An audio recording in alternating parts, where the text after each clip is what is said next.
What's going on, Dragons? Happy Friday. As always, I'm your co-host, Cory, and welcome to episode 46 of the ErCast, our weekly conversation about all things Magic the Gathering. With me today, as always, in the Dragon's Den is my co-host, Senior Cole. Did I just get a promotion?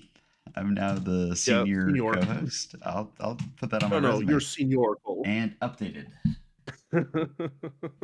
Also joining us in the recording Discord-y booth this week is one half of the Brew Review podcast. We have deck builder, podcaster, and overall nice guy, Senior Cody, also a senior. Oh, did I also get promoted? Hell yeah. Yeah, now I need you both to grow out like elaborate muchacho-esque mustaches to exhibit the seniorness. Seniority. Yeah, the seniority. Aha. But thank you for joining us, Cody. We always enjoy having guests, and I think this is your second time on. Yeah, last time we talked about we designed sets, which was a lot of fun, and today's episode's going to be a lot of fun. So yeah, thank y'all for having me. I appreciate it. Yeah. So last time you were on, we designed sets. This time we are going to be ranking sets, I guess, sort of. So we've got like a rather beefy topic to kind of go through today, and that is we are ranking all the precons of 2024. From 24th to 1st, apparently. So we're going to be talking about what to buy, what to try, what to avoid, what to play, what to build, what to, I guess, stash under the tree for your friends.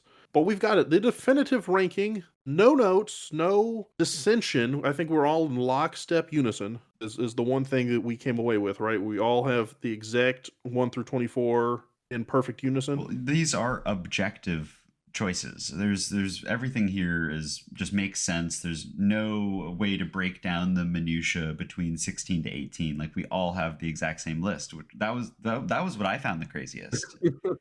Yeah, it's just pinpoint accuracy across the table. No, I think where we kick this one off is there are 24 decks. We each individually sat down, came up with our own list, 24 through 1. Or 1 through 24, however you want to describe it. We each sat down, ranked them out, and they're wildly off from each other. So we've got some explaining to do. But we are going to go through each deck based off of its average score. So, for example, if I ranked it as the 24th best deck, and Cole ranked it as the first best deck, well, it's like the 12th deck, basically. So it is kind of like a weighted average. So the higher up to number 1 it is, we averaged it out, and that's number 1 on our list. Well, I'm sure we all kind of like rated our cards or our decks in different ways, and so I'm interested to see how we came to term with these numbers. For instance, like what parameters you kind of used, whether it was like a play experience or just the baseline could be retail value.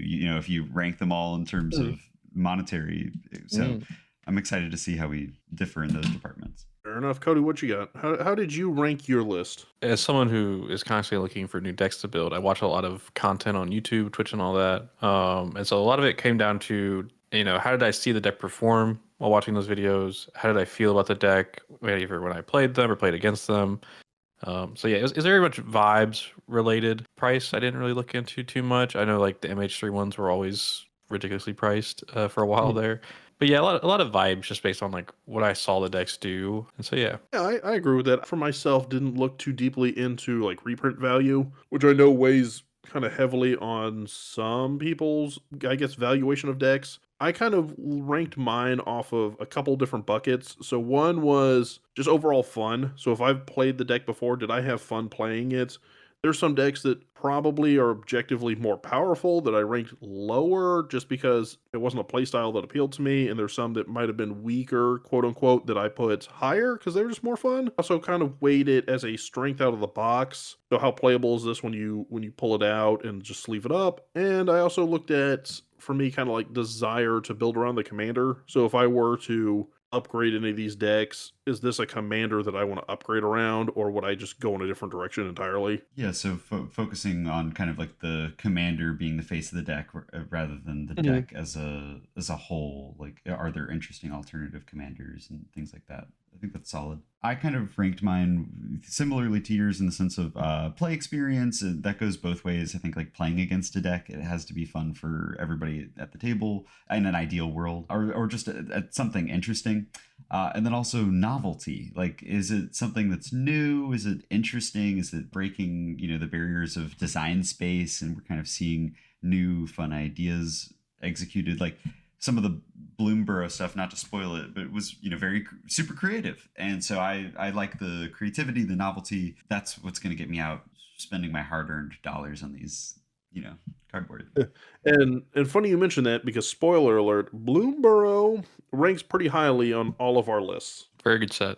I did look, while looking at the deck lists, you see the prices, and I felt like the price points were pretty similar for the majority of these 6 sets, other than obviously MH3. So, and then a couple of Bloomborough decks that have shot up. But I did have it in the back of my mind as like that could be a parameter, but obviously it doesn't determine the social value of the deck or the playing experience value. No, I like that. I like those approaches. I like the fact that we all kind of went about it the same way, which was the best deck is not always the most expensive deck. Otherwise, this would be 4 MH3 commander decks, the Ripple foil ones, and then 20 other decks we don't talk about. But before we hop into the main list, there were 2 other decks that came out this year that I think we kind of talk about in passing. Now, we didn't want to talk about these 2 in the main list proper, because these are Secret Lair exclusive decks. They're not really accessible or available to everybody in the same way as the other precons are. So just real quick, 2-sentence hot takes. We've got It's Raining Cats and Dogs, which was the Ren and Siri Secret Lair deck, had all the Elena Danner kind of alt art, and the 20 Ways to Win alternate WinCon raccoon art style deck that just came out. Yeah, so the decks are beautiful coming out the gate. Like, they're just stunningly gorgeous art on a lot of the newer arts, and then they do include the old regular arts of the majority of the cards. I really liked the Cats and Dogs one. I know they kind of dropped the ball on the release of that, and the purchase limit, or there was people were scalping the deck. It was kind of fumbled and not received super well by the general public, but I did receive one, and Erica, my fiance, plays it pretty frequently and really likes it. So thumbs up for me. Cody, have you had an opportunity to play with either of these, or you check them out? I purchased the Raining Cats and Dogs when I was lucky enough. I haven't played like the deck itself, just because we had another Ren and Siri person in my meta.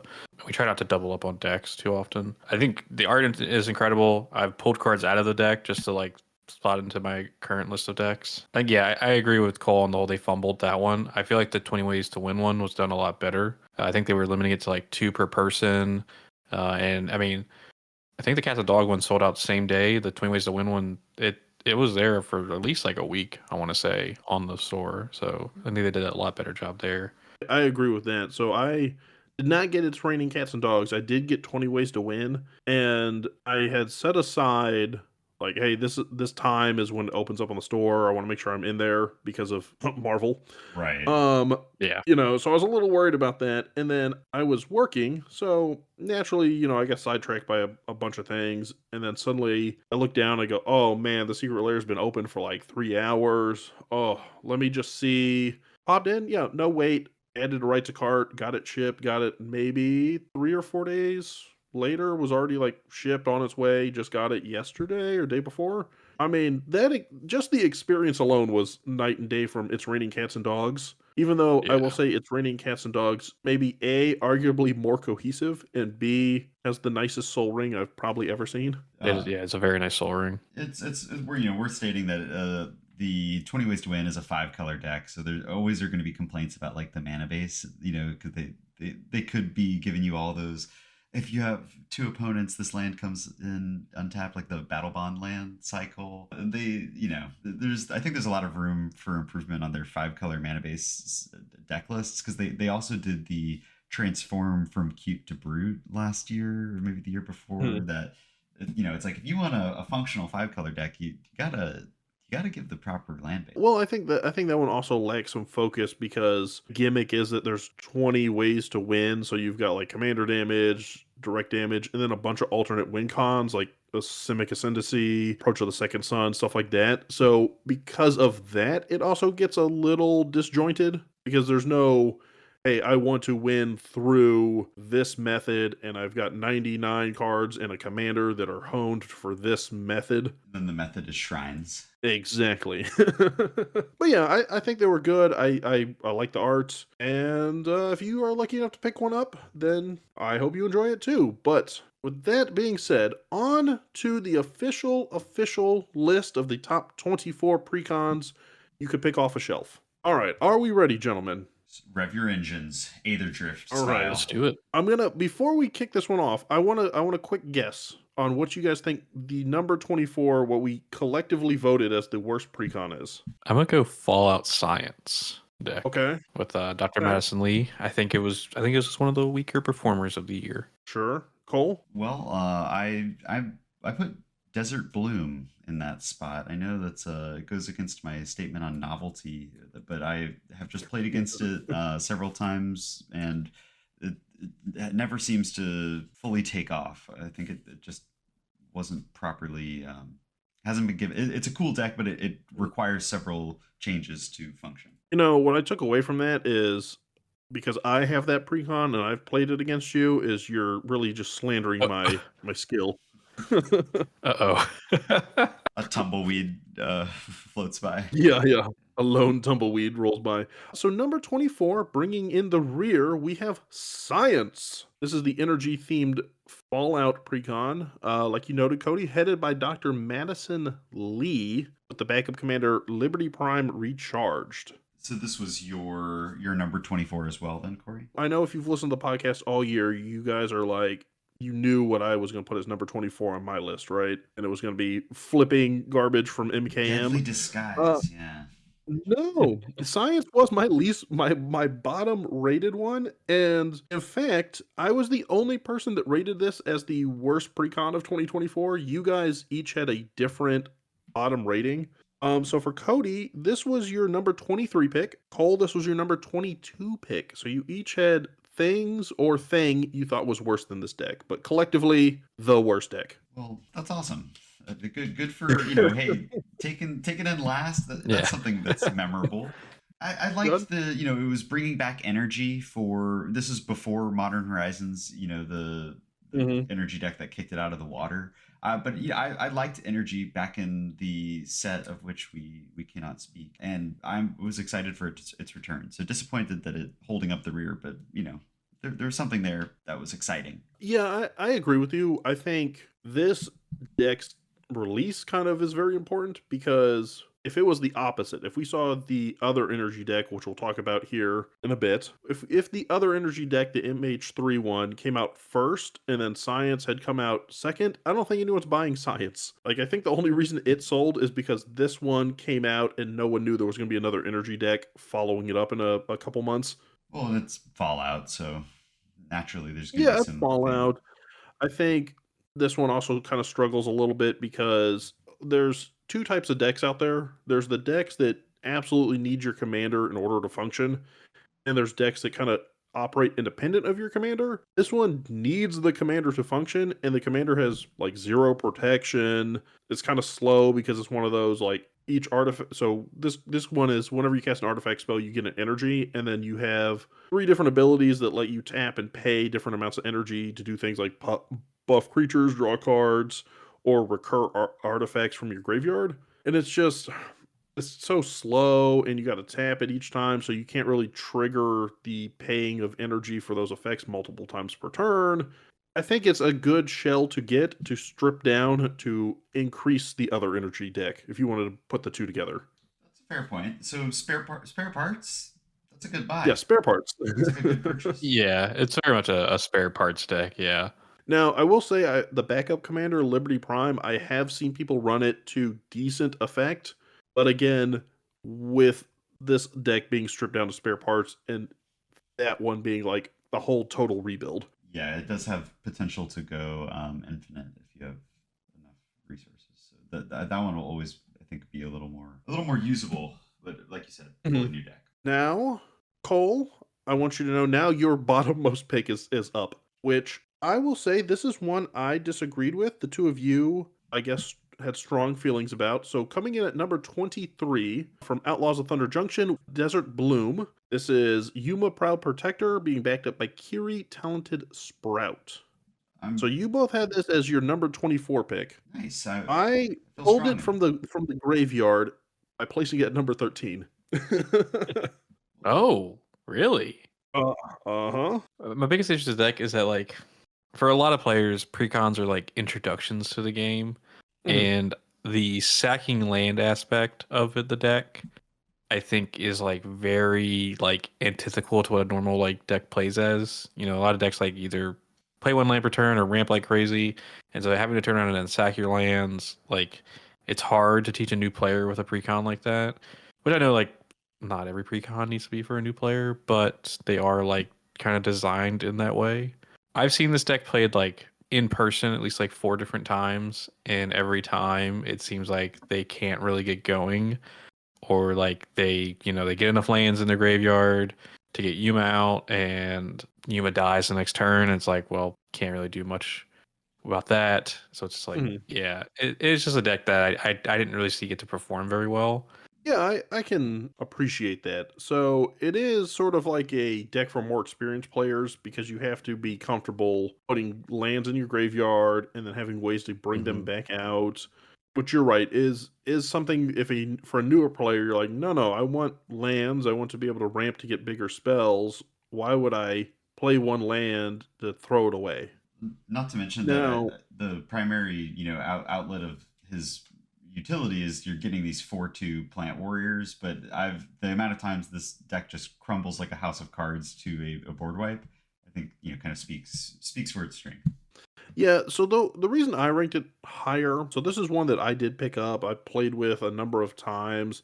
I think once you get a couple games with it, it becomes more natural. Like you kind of get to anticipate the play pattern a little better.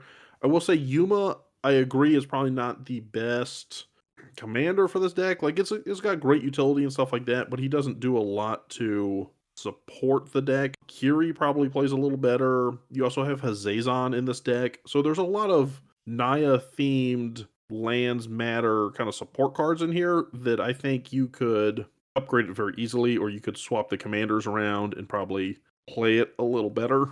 So what does this one average out to be then? If you picked 13 and we both had it tied for 24. It's number 23, Cole. We're counting down.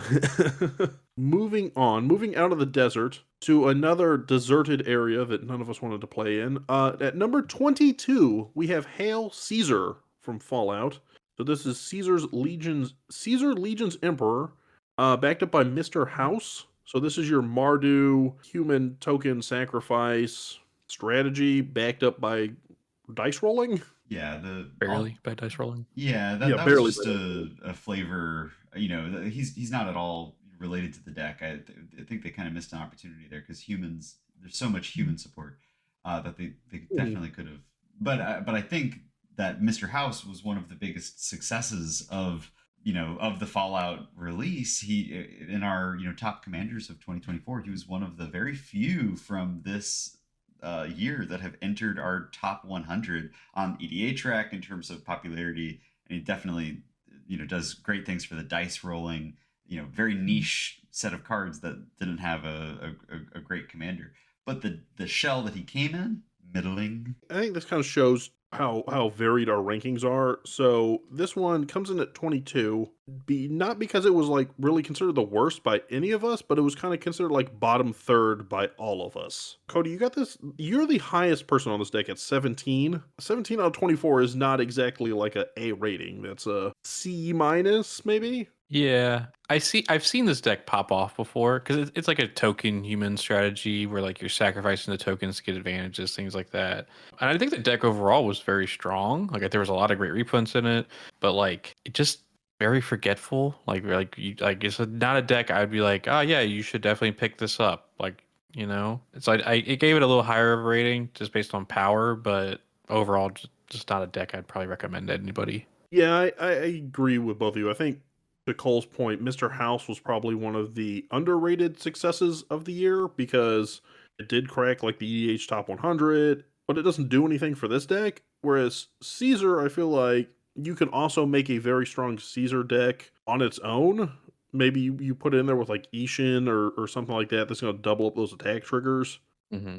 But yeah, I think overall, okay deck. I think some people are going to love it. Some people are not going to love it. For us, there's better things on the horizon. The modern horizon. Dun dun dun. The third modern horizon, yes. Now, to round out our bottom four. So, Cole, you said bottom four, top four, the most important decks we're going to have today, right? Yeah, I think there's when you have 24 decks and you're ranking them, it's difficult to differentiate between like, oh, well, this one's 16, this one's 15. Like you're just kind of at that point, well, which one do I like ever so slightly more? I think the top four, like our favorite four decks and our bottom four are the most telling of our takes on 2024 commander decks. And then these in the middle, the meat of it all can kind of be interchanged. I wouldn't feel offended if something I ranked as a 13 received a 15 because it's hard to pin down that objective correct score that we all know exists. We just can't figure it out. Which is my score. I got you. 100%. So rounding out our bottom four, we have Grand Larceny. This is the theft deck from OTJ, faced up by Gonti, Canny, Inquisitor, and backed up by Felix 5 Boots. So this is your 3-color theft deck. The crowd goes wild. Yeah, Gonti, beloved card. Gonti, Lord of Luxury, has been in every mono black deck since 2013.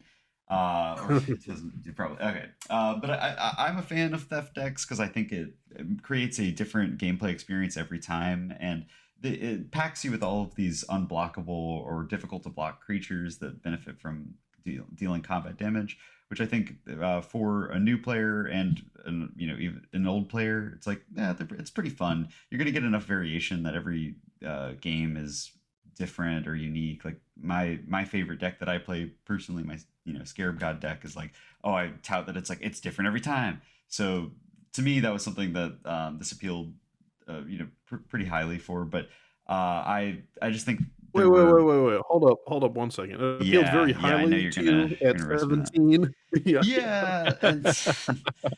At that point, it appealed 7 decks higher to me than everything else. Well, that was all that really did for me. I primarily enjoy the Felix 5 Boots of it all.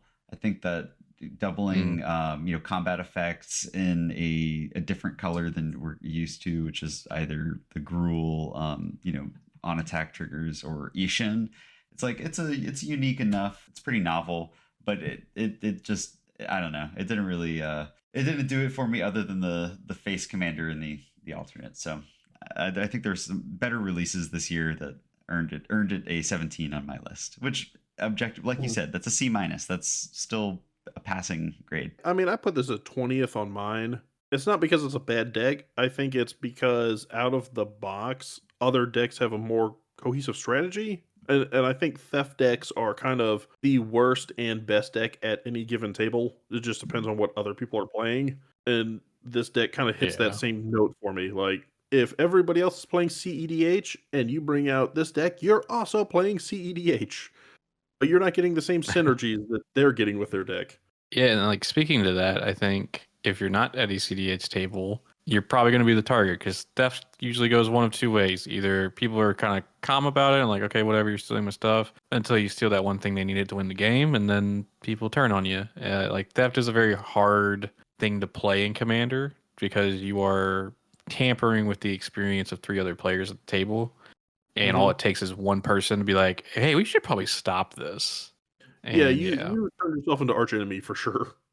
Not to mention when as you take out your opponents, you lose your playthings. Their permanents and spells are no longer yours. I think Felix 5 Boots though, arguably has a great deck somewhere behind it if you were to build that deck. For sure.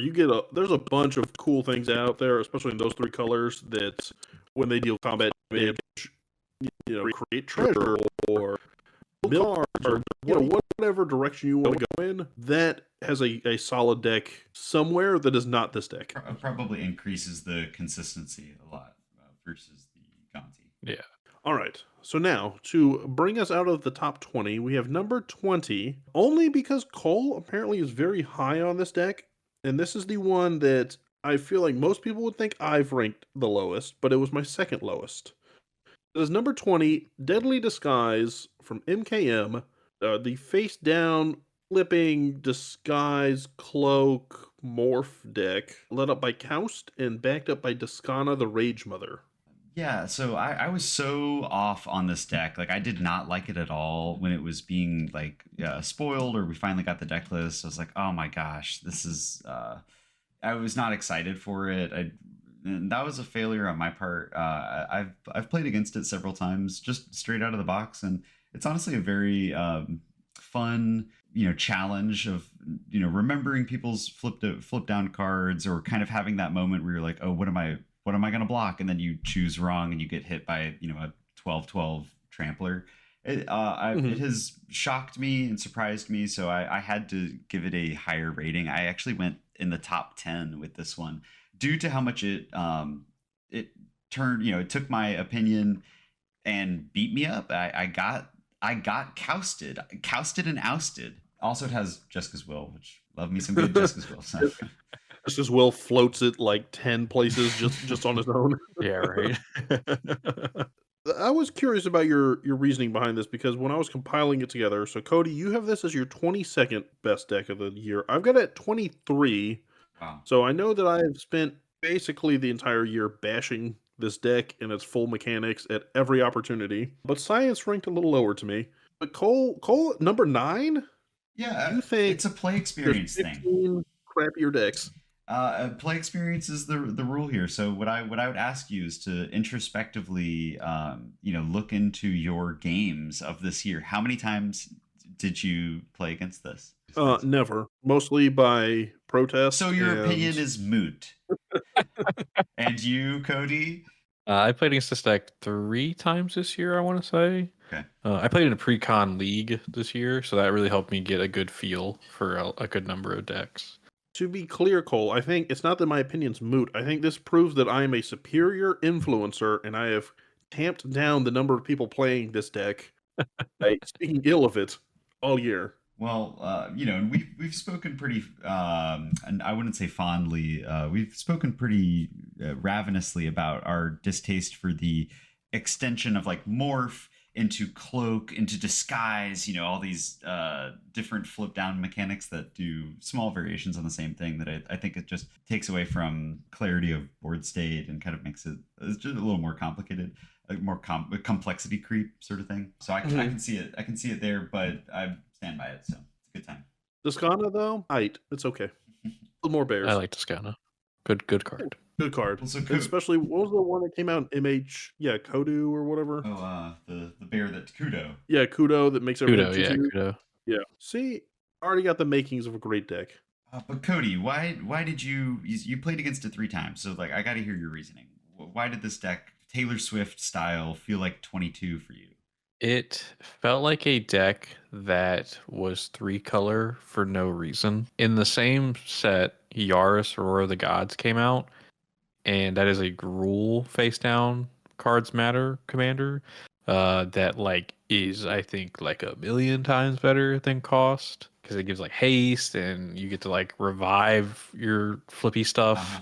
And it also suffers from the fact that it came out at the beginning of the year, and like you said, we got a lot of support for the face down from this set, and also in Duskmourn later, which there's another face down commander from Duskmourn that I'm sure we'll talk about in a bit that maybe my opinion's different on. But yeah, I always just felt like this wasn't doing enough, and I think a lot of it came down to like needing that 3rd color, when I think a good morph deck maybe just floats in that 2-color range for me, at least. Fair. Yeah, I do agree with you. I'm so shocked that Yaris isn't in this deck list, because that is a really great.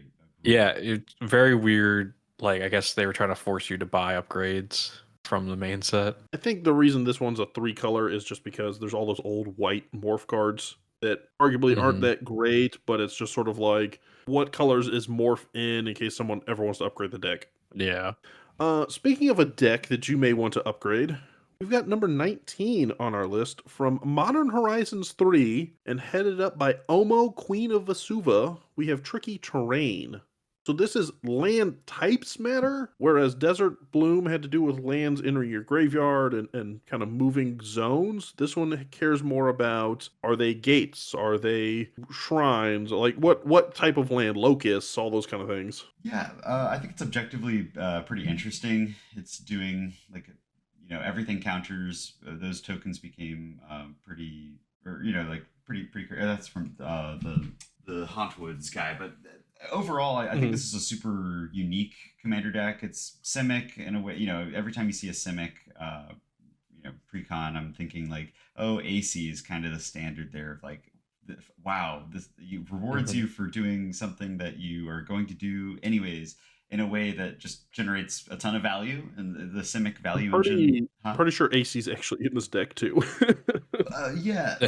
So I think this deck is certainly unique. It has 44 lands coming into it, which I think is going to make kind of a slower play experience. You're definitely playing a landfall deck, or amount of lands that doesn't seem to care too much about landfall. I think there's a lot of uh, like critical landfall pieces that were left out of this deck if that's the direction you're going. But I think Omo is a pretty cool card on itself. Also, Poison Dart Frog is like favorite card of all time art wise. So you gotta throw the respect for the Poison Dart. I have one big problem with this deck though, and that is when I was compiling these together in our rankings, I stared at the deck list because I wanted to make sure, okay, I've got the right commander, the right backup commander, that kind of thing. And I perused it just so I would have some mental notes on things I might want to talk about. And the fact that there's not Maze's End anywhere in this deck is a travesty. Yeah, you'd figure with the everything Good point. counters, it's Yeah, it seems like there's an alternate win con you could have slotted right in here, no problem, no questions asked. I Now think I'm like, can I make a Gates commander out of this? Hold on here. Um, Nick Gates, I baby. think the biggest issue with this deck comes down to that if your commander's out on the field, those counters you put on stuff just become null and void, and so Mhm. it's easily solved by your opponents. Just okay, hey, I'll save removal for the commander. I have seen this deck pop off because it's Simic, and that's what Simic does. Is they get that advantage. Like I think one time some guy had Merit Lage out, and he was also like able to make infinite mana on like turn 6, and I was like, okay, I think we can all just scoop up here, guys. I think this is it. That came from the fact that we didn't answer the commander right away. Like we let him kind of just build his board state. And so, but yeah, and I think commander decks, precon decks that are built solely around a commander tend to suffer, in my opinion. And so Mhm. that's why I kind of ranked it lower. That and Geody, the backup commander, a million times cooler. It yeah. is a million times cooler, and that's one I did look at for the longest while. That's the one that lets you like buff out land creatures, and then it makes so many like Hmm. Dryad Arbor type creatures when it enters the battlefield. Yeah, and it buffs up your land creatures, which I think is an underplayed but super useful niche in Magic. Like you don't really see too many land creature based decks. That's pretty Mhm. novel of itself too. It's a unique deck with a unique strategy behind it. I do sort of maybe agree with what you were trying to say, Cole, which is Omo might have be outshone by the Hauntwoods from Duskmourn because he kind of does the same thing, except he actually makes a physical land that is every type, as opposed to Hmm. this that's converting a land. But that's not legendary, so therefore it's irrelevant. All right, number 18. Cole, are you ready? Because I think this is going to blow your world. Oh yeah.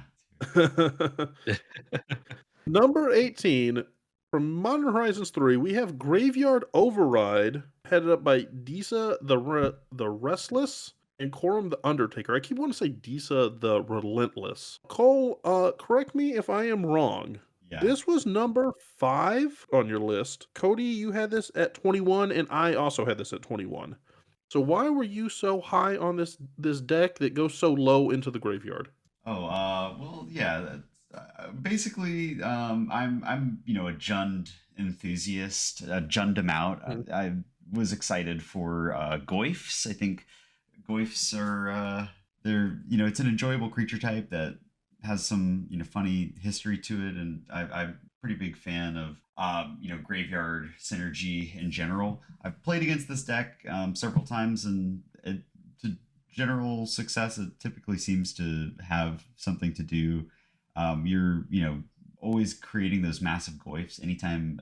Like I think she's a cool commander if you lean into the goyf aspect of this deck. But the hidden gem is really Corum the Undertaker, which just does everything that I want to do. In terms of stealing cool creatures from graveyards and getting to play lands from graveyards. I think that it's just it's a great alternative commander. The Goyf sub theme is pretty prominent, so you do have to rearrange some parts to get this working for Corum. But generally, I like stealing from other people's graveyards, so this just kind of felt like it was a deck that was built with me in mind. So I'm okay if your opinions put this one down low, but for me, it's in Graveyard Overdrive. No, I actually agree with you on the Corum aspect. I think Corum's better than Isa personally. We've got a friend that plays Corum, and that deck is like built from the studs up, but it puts in the work. Like it puts in some serious power when it needs to. Yeah, and for me, I bought this deck because I was like super excited because I was like, oh, I think I'm a Jund player. I also agree, Corum I think is a better commander than Disa, but I also like wanted the Goyf thing to work because Goyfs are cool. I bought like some cards to upgrade it with, and then I played it 3 times and was miserable every time, just because I felt like I wasn't doing enough, and so I ended up just like putting it back into its box and it's sitting in a desk drawer somewhere. I think this deck just like lacked cohesion. I think they touted it as the Goyf deck when I think it really should have been like a self-mill evasive creatures to make the Goyfs deck in the long run. I think if this deck had been reversed, if it was like Corum was the face and Diso was the backup, and you're like, oh, Yeah. maybe just like you look at Jody and you go, okay, I could pull this out and I could make a land creature deck. You look at Diso and go, okay, maybe I could pull this out and make it like a janky Goyf deck. So did you answer your question? Like, are you now a Jund player? Yes and no. I do think I want to. I do actually want to take a look at Corum. I think Corum is a commander that came out this year that like I really enjoyed, and I was brewing it for a good minute, and then I kind of like let it go. But so yeah. Okay, yeah. So I think that's the consensus amongst all of us is if you get this deck, go with Corum. Speaking of backup commanders that Cody's very high on, and I know this because I've listened to you talk about this on your podcast. At number 17, we have Death Toll. That's the Duskmourn self-mill graveyardy deck, headed up by Winter Cynical Opportunist, and followed up by Rinmaw the Creaking Nest. So I know you're a big Rinmaw fan, Cody. What are your thoughts? You are probably the expert because I believe you wrote a build guide on this deck. Yeah, I got asked to write an article on manapool.com that you can still go find. I think this deck is a lot of fun because it takes into effect the I'm blanking on the card with the ability. Oh my gosh, that Delirium? Winter uses Delirium. Thank you. I apologize. So it's a little bit like a self mill kind of thing, but with Renmaw, which is the one I focused on. Like Renmaw cares about multiple card types, like artifact creature, enchantment kindred, things like that, and you just like flood the board with these like goated bird tokens that go crazy. That being said, I only rank this at my number 13 because I do think it's a deck that has a lot of issues. Like out of the box, I think it is a deck you definitely have to upgrade. I think Winter, the main commander, like fights against itself because it wants to use its Delirium ability. So you need to get stuff into the graveyard, but then you have to exile all that stuff out of the graveyard to get one thing back. And so it's like it's an antithesis of its own self. It doesn't really add up. I have seen it pop off though. I put this is actually number 10 for me. And I put this more on Renmaw and kind of the theory of what this deck wants to do as far as like Delirium and Recursion and stuff like that. I'll be honest, this is not a deck that I've seen played this year. So I don't have firsthand play experience, but going through the deck itself, it seems like it would work. I have played the Revenant Recon, which is another one we'll look at here in a minute as far as like recursion style decks this year. This one Yeah. seems like it would work. You know, it would work in Golgari colors. This might be my favorite backup commander of the year, possibly. What Uh, about you, Cole? What are you thinking on it?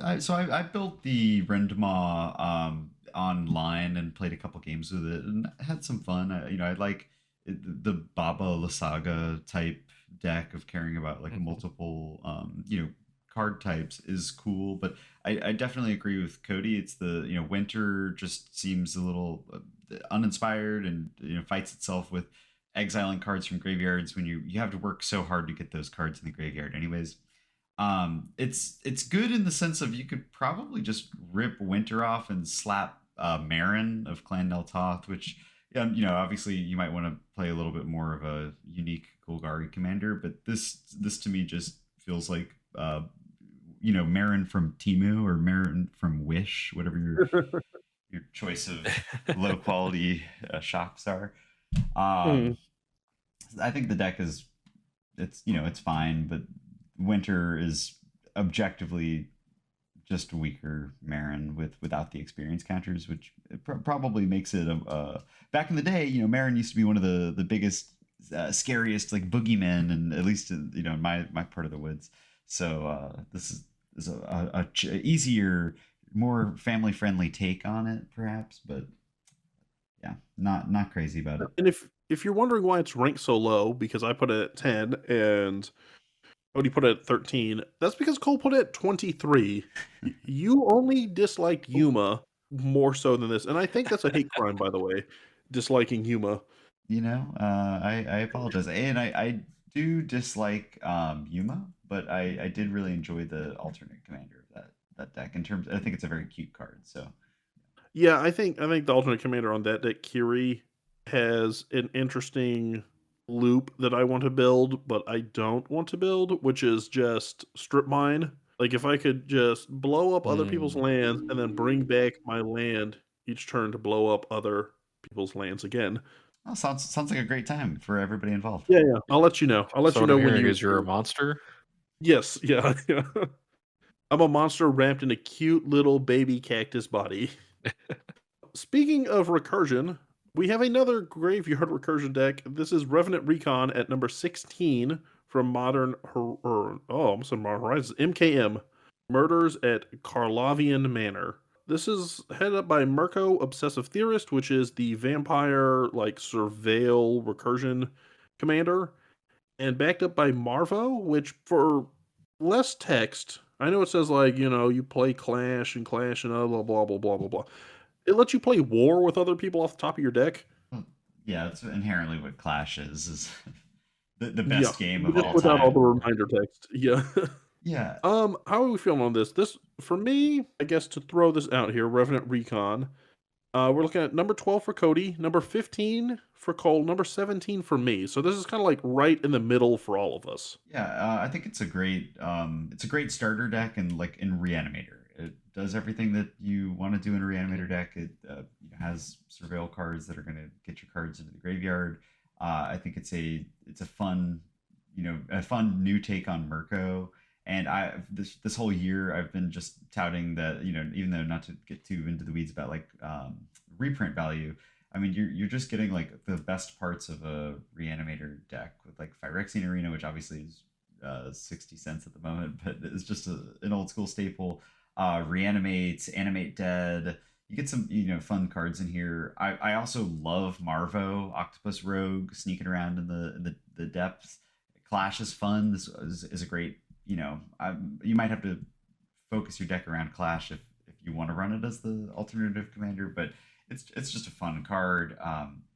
The evoke creatures, Muldrifter and Shriekmaw. I think it's a great like starter deck for a newer player interested in reanimation that it pays homage to some of the old classics, the fun cards that from when we started playing Commander. Yeah, this is a deck that I got mostly because I didn't really have a dedicated Reanimator deck, so it looked like a fun Reanimator Precon to pick up, and I think all the points you hit are pretty accurate. Like, it has great reprints. So you have Animate Dead. I believe it's got Rise from the Dark Realms is in there too, if you want to go a little more expensive on the reprint value. But it's just a fun, like, recursion.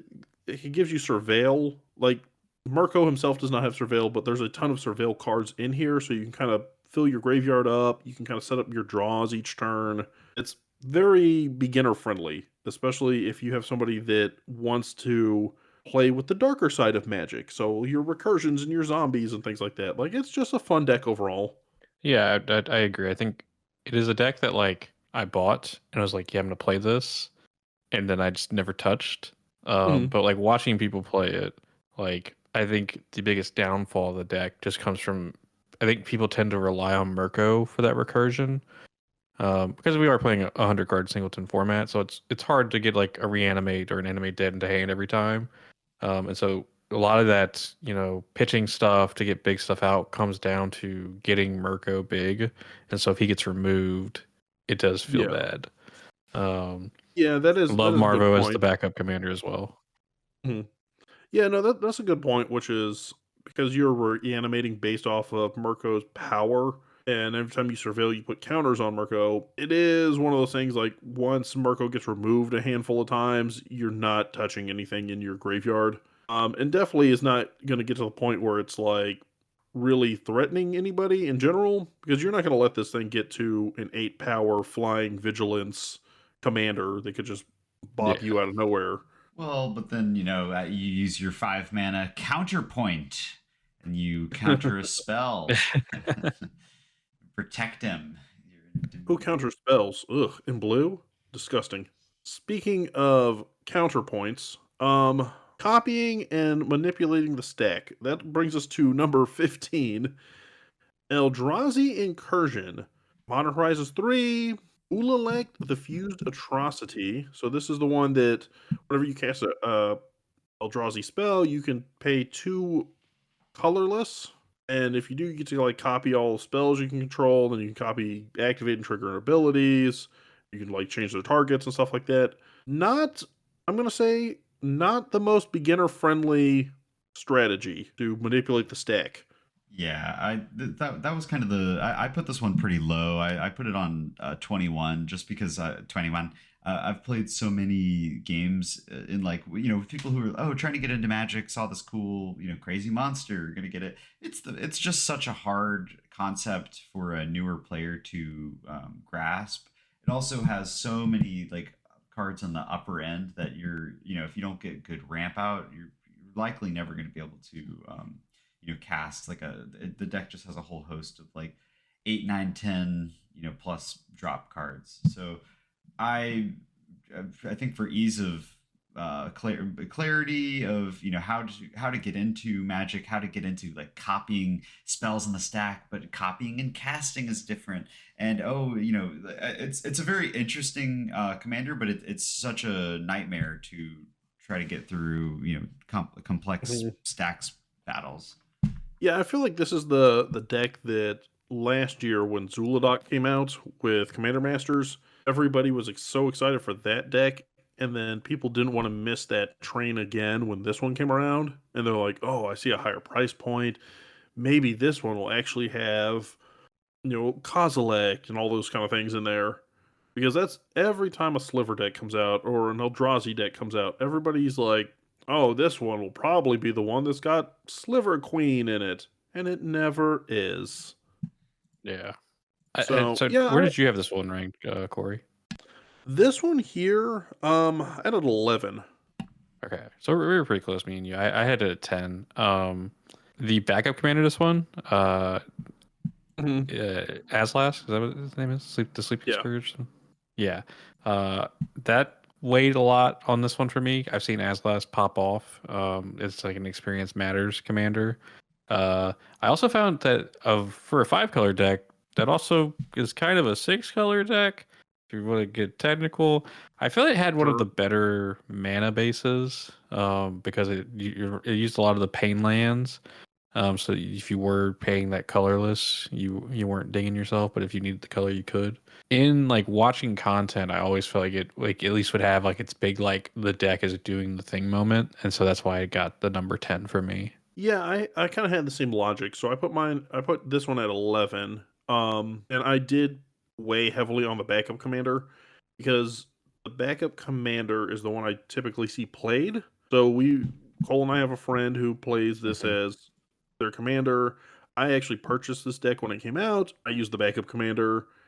It's just, it feels better, and I'm not saying you have to use the Annihilator trigger because the backup commander is counters and you buff like your Scions and Spawns, and they get like Annihilator 1 Indestructible, and you could, in theory, buff multiple times.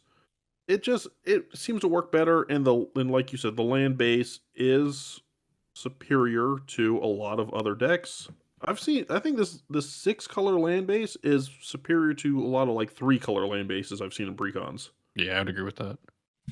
It's a solid land base, and Aslask, we our buddy that we play with, he's very generous with not annihilating us into smithereens, but getting the annihilation indestructible is like it's a solid combo. So I definitely think you improve your play experience by swapping over to Aslask.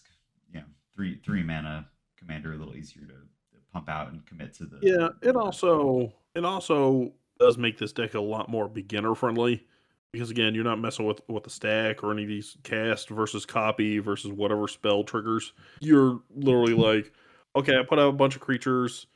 A lot of these like spawns you sack for mana, so you're gonna get your experience counters, and then you just buff up and go beat face with it. Right. It's a straightforward strategy that a lot of people can wrap their heads around. All right, as we kind of get into the thick of it, I think we're going to see a lot of these middle decks here that we all are more or less the same on. Like maybe one person puts it at 12, one person puts it at 15, but we're going to hit like this kind of middle weight. This, however, is not one of those cases because this deck was ranked number 7 by Cody, number 19 by Cole. That is our number 14th deck, Most Wanted, the OTJ Outlaws Treasure pseudo theme with Olivia Opulent Outlaw and Vihan Goldwaker. So I guess why so high, Cody, and why so low, Cole? Cody, take it I away. would like to hear Cole start first. Oh, Yeah. Why okay, why gotcha, you rain on the gotcha. parade? I think this deck like does like so much because like the outlaw mechanic in OTJ was like it was like a cluster of different creature types, and so you have like such a swath of good creatures to pick from. And treasures, as we all know, are the most busted token in Magic. And so Vihan is that backup commander, being able to turn just your 20 treasure tokens into an army of 3/3s is insane. I've always seen this deck do well. Like I think when you're either running Olivia or if you're running Vihan, like you're a threat pretty much. So that's why I ranked it so high. Then Mardu is like one of the best color combinations. So Yeah, especially for Treasure. Mardu Treasure has got a lot of support. Yeah. Cole, why are you crying and raining on the parade? Well, let me give you a moment to wipe away my tears. But truthfully, this started out a lot higher on my list. But as I was going, I went through all the decks in chronological order. I just felt like there were, more interesting. It's no offense to this deck, nothing personal that it got here. I love, Mardu. I think, like you said, treasure tokens are pretty strong. There's always going to be more support for them. Vihan also busted commander. That's a pretty strong. oh yeah, Pretty fun. Play style there. And then honestly, on Olivia, I think lifelink is a severely underestimated on her because as you buff your creatures, you're hopefully not having to spend your treasures to activate the ability because in that case you're spending 5 treasures to put 2 1/1 counters on each creature you control, but you buff her up pretty quickly. She heals, that life gain is no joke. I like her. Again, nothing personal on this one. I had other stuff that I enjoyed personally a little more. I can respect that because I had the same thing happen. So this was number 14 for me. And exact same thing. Like when I was making my list, this was one of those commanders where I was like, okay, this is probably like, I don't know, 8 to 10, somewhere in there for me. And then as I'm going through, it shifted a little bit. So I think this is a fun deck. My wife actually plays this deck and enjoys it quite a bit. It just, I found other things I enjoyed more this year. So that's why it kind of hit that middle of the rankings for me. Right, moving on from Duskmourn, we have number 13, Miracle Worker. So this is the Enchantress Amanatu the Veil Piercer. It lets you basically miracle the first enchantment if you were to draw it that turn. Backed up by the Master of Keys, which lets you escape your enchantments from the graveyard. Miracle Worker, I think we'll start with Cody on this one. You have it all the way down at 19. Cole's got it at 16. I have it at 5. My 5th best deck. Cody, why aren't I you think so this high one. on the little girls? I also did a review for this one on Okay. Mana Pool. The issue with this deck I find is when so you sit down and you're doing your rule zero conversation, and they go, "Oh, what does that deck want to do?" And you're like, "Oh, I want to cheat in big enchantments." Oh, what kind of enchantments? Oh, like omniscience. Just your casual The big best. enchantments. And so you say that out loud, and the entire table goes, "Oh no, we're not going to let that happen." And so you proceed to just not be able to keep your commander around, or you're targeted the whole game. And that was the experience I saw from every video I watched and from watching it get played in person. It was just, hey, it's just too much value to let you Mhm. be able to cheat out something for 4 cheaper. And so we're gonna like remove your commander or just target you. And so I think this deck just suffers from that. It is a cool idea to let you you scry, and then you can kind of like pick what you want to play and then give something miracle. But yeah, I think it suffers from just too much value, too good. Which is funny because that's why I put it so high. It was like it's so much value because at the beginning of your upkeep you get to surveil too, so you can kind of pick your draw, and then you can get out really good enchantments for very cheap. So it's funny that you ranked it low because of the hate piece to it. I ranked it high because of the value piece to it. But really, our rankings were based off of the exact same thing. It's just our perception of how that would be Yeah. received. It's part of the play experience, and that was absolutely what caused me to put it where it's at as well. Is like you are so encouraged to play those awesome game ending battle cruiser enchantments, but it just as it's a feels bad for everyone involved when you're getting that much value so consistently. I do like the interaction with rooms, and like the tendency for a room to have one really cheap enchantment that you can cast early game and then kind of wait until late game, and then the kind of the late game other room, what's behind the other door, is typically a decent bit more expensive. So I think that this is a fun deck if you lean into the set mechanic, and maybe if you play some wacky enchantments, it could be fun. And I actually really like the Master of Keys. I think Mhm. that's a cool concept of giving escape to enchantments is unique, and allows for like I play a self mill reanimator deck that focuses on creatures because that's the most reanimatable archetype, but giving yourself the ability to either recur massive enchantments, or just play a different style of deck. It's pretty fun. Yeah, I agree. I'm actually pretty high on the Master Keys too, mostly because of the uniqueness to it. Like, I didn't get into the escape mechanic in Theros because it was a little before my time on playing Magic. So it seems like a good way to get into it now if I wanted to. And also, killer art. Like, love the art on that card. Mm. Very good art. Yeah. Number 12. So we're now halfway. This is the breaking point where every deck from here becomes a favorite lock solid ace, can't be defeated deck. So we've got number 12 cracking into our top half. We have the worst pun imaginable, Deep Clue C from MKM. This is like your clue card draw deck, headed up by Morska Undersea Sleuth, backed up by Sophia Dogged Detective. Cole, you had this all the way up at 7. Cody and I were both in agreement at 15. Wow. Yeah. So, treasures are the strongest token type. I think clues are kind of getting the support to be, contender for that number 2 spot. I think Morska does like everything you want to do. It gives you that value. It's card draw, or it encourages you to card draw through your investigate. You have no max hand size, which is negligible, and then getting the +2, +2/+2 on Morska.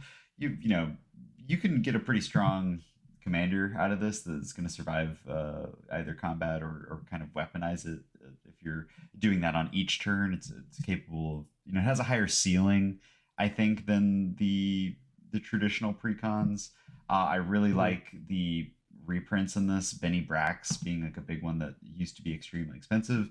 Kappa Cannoneer, another one, like just monster reprints in this. Coma, the Cosmos Serpent, that was an audible gasp when I heard that was getting reprinted.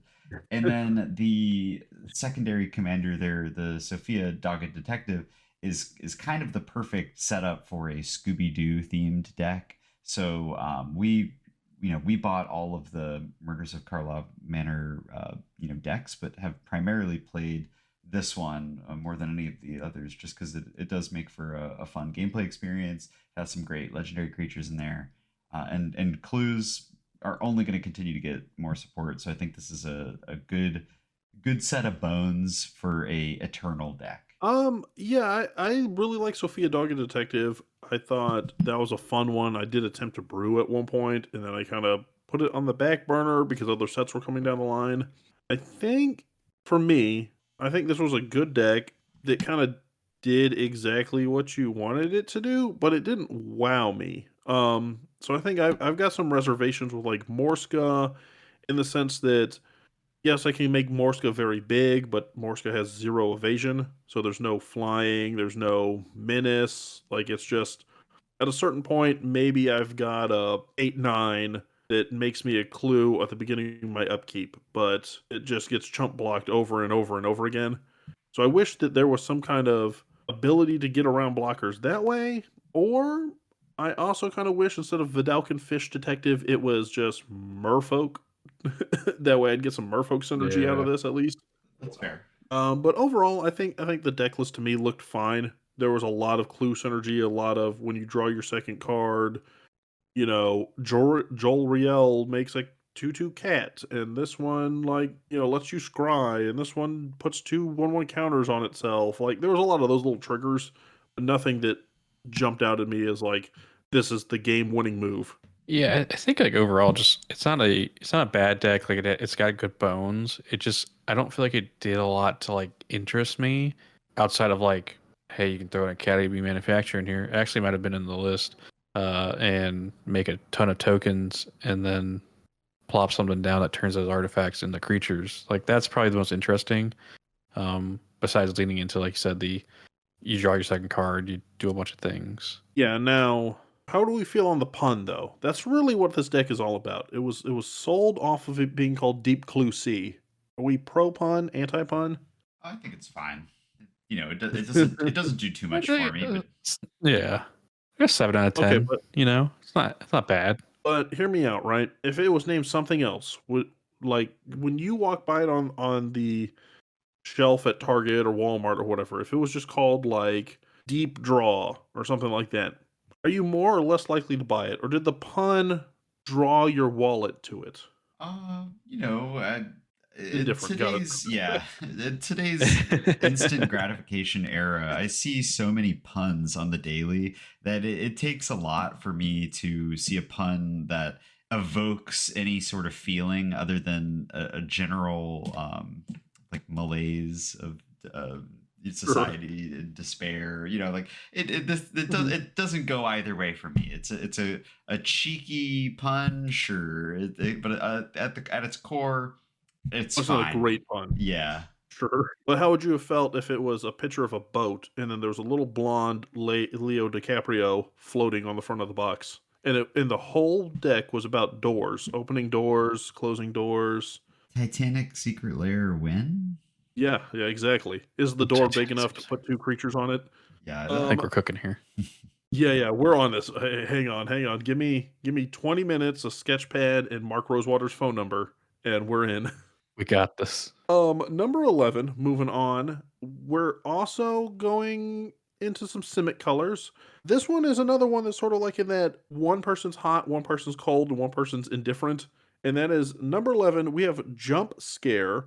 Cody, you have this at 6. Cole, you have this as 18, and I've got it at a lukewarm 12. So this is your Simic from Duskmourn, Landfall Manifest. It comes on like the 20th version of Zimone we've seen this year, and it is backed up by Kiane. I don't know. Basically, one of the professors died at Strixhaven, and they brought her back. So yeah, I like that we're like omnidistant from each other. Like having Cory, you at we're pretty intervaled on this one. It's like hot take, cold take, and then I just stroll in and I'm like, but guys, how about that vanilla though? So for me, like, go on, Cody. Sorry, cut this from the oh, sorry. For me, I used to play Yu-Gi-Oh, and so having trap cards is like something I would love to have in Magic, which I think there are trap cards in Magic, but this like feels that whole like, haha, I'm going to flip over this card and it's a Mirror Force. I mean, it's a Icy of the Dire Strait. I think this deck just does all that cool stuff. I also think it's very beginner friendly because it's about ramping and also just about like flipping over giant cool creatures. I think Manifest Dread is a really cool mechanic because you're getting card advantage, but also you're being able to throw stuff into the yard. So that helps with like Delirium. It helps with Threshold. There's a lot of ways you can go with this, but at the heart of it, it reminds me of a Yu-Gi-Oh deck. So I'm very high on it. Now let me ask you this, because you had this one at 6, you have Deadly Disguise at 22, which is the 3-color we had talked about a little bit ago. What sets this apart from the other one as far as face down for you? I think it comes down to, I could talk about, I didn't think that the Naya one needed to be Naya. I think it could have been Gruul. The previous Morph Commander, I'm blanking on her name, but it was Sultai. So there's already that Simic support. Cadena. There's already that Simic support for morphing and for manifesting, and Cloak and Disguise got added this here as well. I think this benefited from coming, like I said at the beginning, I said I think the MKM one, it suffered from being the first set of the year. I think this one benefited from being the last set, pretty much, of the year. And so it got to benefit from the Cloak, the Disguise, the Manifest, like all that, as well as Manifest Dread. So I think this one I think it did a lot more for me in that regard. Well, and Cole and I talked about this a little bit in our last episode where we were looking at abilities from the year, and we were both relatively high on Manifest Dread as opposed to like Disguise and Cloak. It just felt like a better ability, a better designed ability. Yeah, I would agree. Yeah, and admittedly, to its credit, I think the landfall synergy on top of the morph gives it like a really strong secondary theme, or kind of like something to focus on that allows you to benefit from manifesting dread in a way that you're also getting rewarded, for playing more lands. You're ramping, you're getting all the landfall triggers on top of your trap card effects.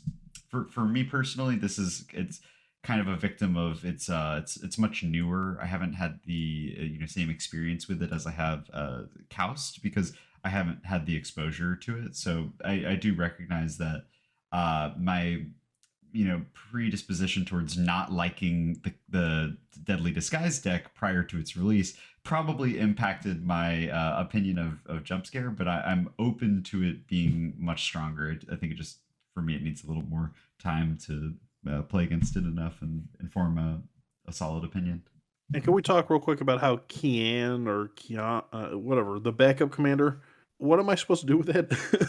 So, for those of you guys who haven't seen it, or if you guys are struggling to remember, it's as long as her power is even, you can cast non-creature spells as though they have flash, and if her power is odd, you can cast creature spells as though they have flash, and then whenever you draw a card, you add a +1/+1 counter to her. Like, it doesn't serve itself well in either direction. Yeah. There's probably like a fun like draw go, like where you're just constantly playing with the flash. Like, okay, hey, I'm gonna draw a card here, and okay, if you swing at me, I'm gonna flash in a 7/7 to block your 2/2. Haha. But I think it's tough because the even odd thing, like it's the timing. Yeah, I feel like this is a deck, or this is a card that would have been better suited in the last deck we talked about with the draw, like the Deep Blue Sea Mm, drawing thing. yeah. It is what it is. So there you have. That's number 11. So now we're in the top 10. Now, as we get into the top 10, there is one thing I wanted to bring up. So I talked to both of you about this before we started recording. In each of our top fours that we selected, we all share two with each other. As in, like, Cody and I have two of the same top four. Cody and Cole have two of the same top four. But amongst the three of us, there is only one of our top four that is in each person's list. So as we get into this top 10 here, do not be surprised if we see some bracket busters where you rank it number 1 and somebody else ranks it number 20 or something crazy. Now, the reason I bring this up right now is at number 10, we have Cody's number 2 pick, Quick Draw, the OTJ Still Elite Spellslinger deck. Oh wow. Yeah, Cody, you have this at number 2. Cole has it at number 14. I have this at number 18, all the way down at 18. And I guess I should explain myself apologetically, maybe to you. So the reason I rank this one all the way down at 18 is I have done the spell slinger thing before. Like I've gotten an Hello deck that's all about spell slinging, copying. I've done it primarily in Grixis, but I have tried the Is It Spellslinger deal before. This deck I look at and I go, ugh, I have to cast 3 spells in order to get the tap ability, which is doable, sure, because this whole deck is about your second spell. But it's like, I gotta cast 1 spell, then I gotta cast a second spell to exile the top card of my library. Hopefully that card is something I want to play because it's probably gonna be my 3rd spell for some other turn, possibly. Then I gotta tap and I gotta copy it. Like it's a fun deck. I know there are CEDH builds for it.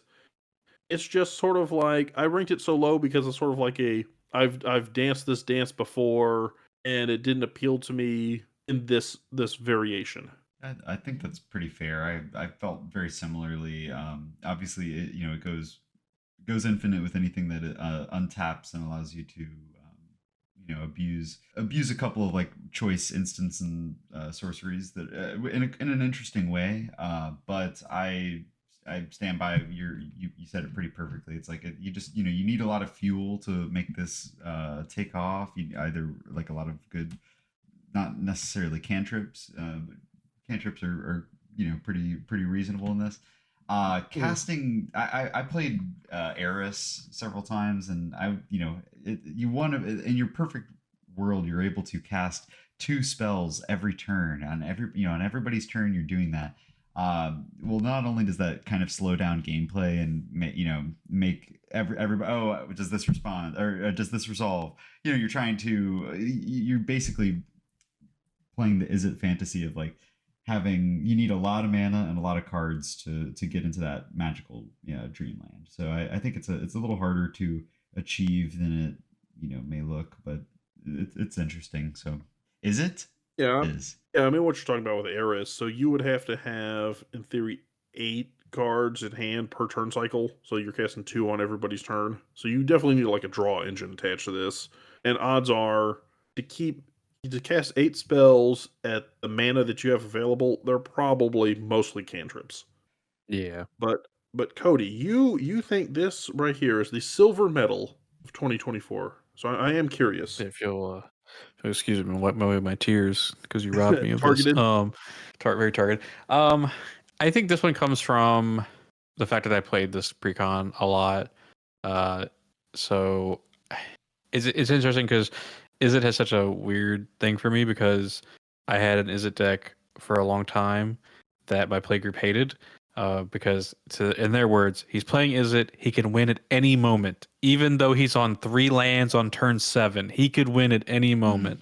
Sure. Classic Is It and move. so yeah, classic Is It move. Is it playing this one? It was a ton of fun. Like I said, stealthily, a literal wild card. You never know what you're gonna hit. Sometimes when you get that exile and then into a copy, Eris is a really cool commander. I love commanders that kind of like help pay for themselves pretty much by having some kind of discount on them. But the overall like base precon itself just had a ton of like fun cards. The first game I played with it, there's a card around it where you discard your hand and then you draw that many cards, but then for each card you discarded, you get +1/+0 to all your creatures. And so to have an Izzet deck that's like kind of a spell slinger, have a combat way to win, was just like really sick for me. I definitely I can understand it's not everyone's cup of tea. Spell slinger is a very acquired taste, and like I said, it's not my play group's acquired taste. So I don't really play a lot of Izzet these days. But yeah, I think this one comes down to just the fact that I got to play this one a good amount. Yeah, so you know of its combo potential. I did look at making Um, Celebi my CDH deck for the longest time. I have seen some good builds out there, like actual CEDH, which also I think deserves its own mention that a commander precon face commander is potentially a CEDH commander is impressive in its own right. Yeah. Because usually they're very careful about not making them inherently busted. Well, I mean, Yeah. look at partner commanders, which are the most popular CEDH commanders, and Yeah, but those weren't face commanders, Cole. They were backups. Speaking of not everyone's cup of tea, the number 9 is one that is very much my cup of tea, but I realize that other people do not enjoy it as much. That's Group Slug. So that is going to be number 9, the Endless Punishment Precon from Duskmourn. Now, I do say it is my cup of tea, but I only ranked it 8th. So don't feel like, this isn't a elite situation. I still have my top of the chart intact. Cody, you've got this at 14. Cole, you've got it at 11. I've got it at 8. This is the Valgavoth, not the 9 mana mono black monstrosity, but the 4 mana Rakdos. When everyone loses a life, it gets counters, and then you draw a card, and it's backed up by the Lord of Pain, which is basically Karavik the Merciless that only triggers once per player per turn. Yeah, I think it's a fun play style to introduce newer players to, of just like group slug, just smashing people, smashing people down. I think this was a much more tempered version of Ob Nixilis Kingpin that was it has made its way into CEDH and is a really cool card from Aftermath, but this is very similar in a way that I think is more palatable for newer or more casual groups.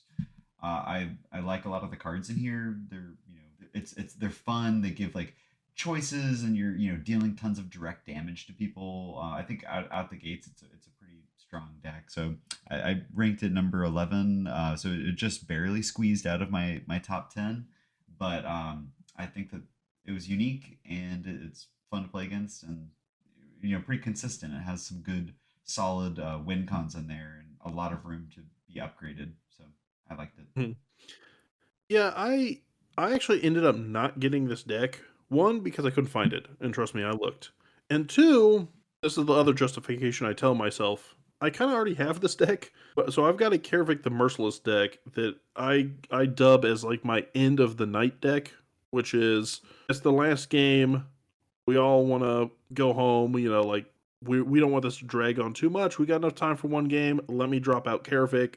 He's going to sling damage at everybody, and we're going to cut the turn cycle in half. This is kind of that deck, just with a sleeker, more beautiful face commander. And I'm kind of tempted to make this the face commander of that currently existing deck. Yeah, I think when this was coming out, I think we had talked about that. I was like, oh, you looking at updating Karavik at all? Because I think it's, very bold for Wizards to, release a precon in a strategy that, not a lot of people like. And similarly, they did group hug this year. Like they took some chances on themes. Even though this is rank 14th for me, I still like this deck. I bought this precon. I played it a couple times. I enjoyed it. It's all right. I'm not very high on it, but I know a lot of people who are.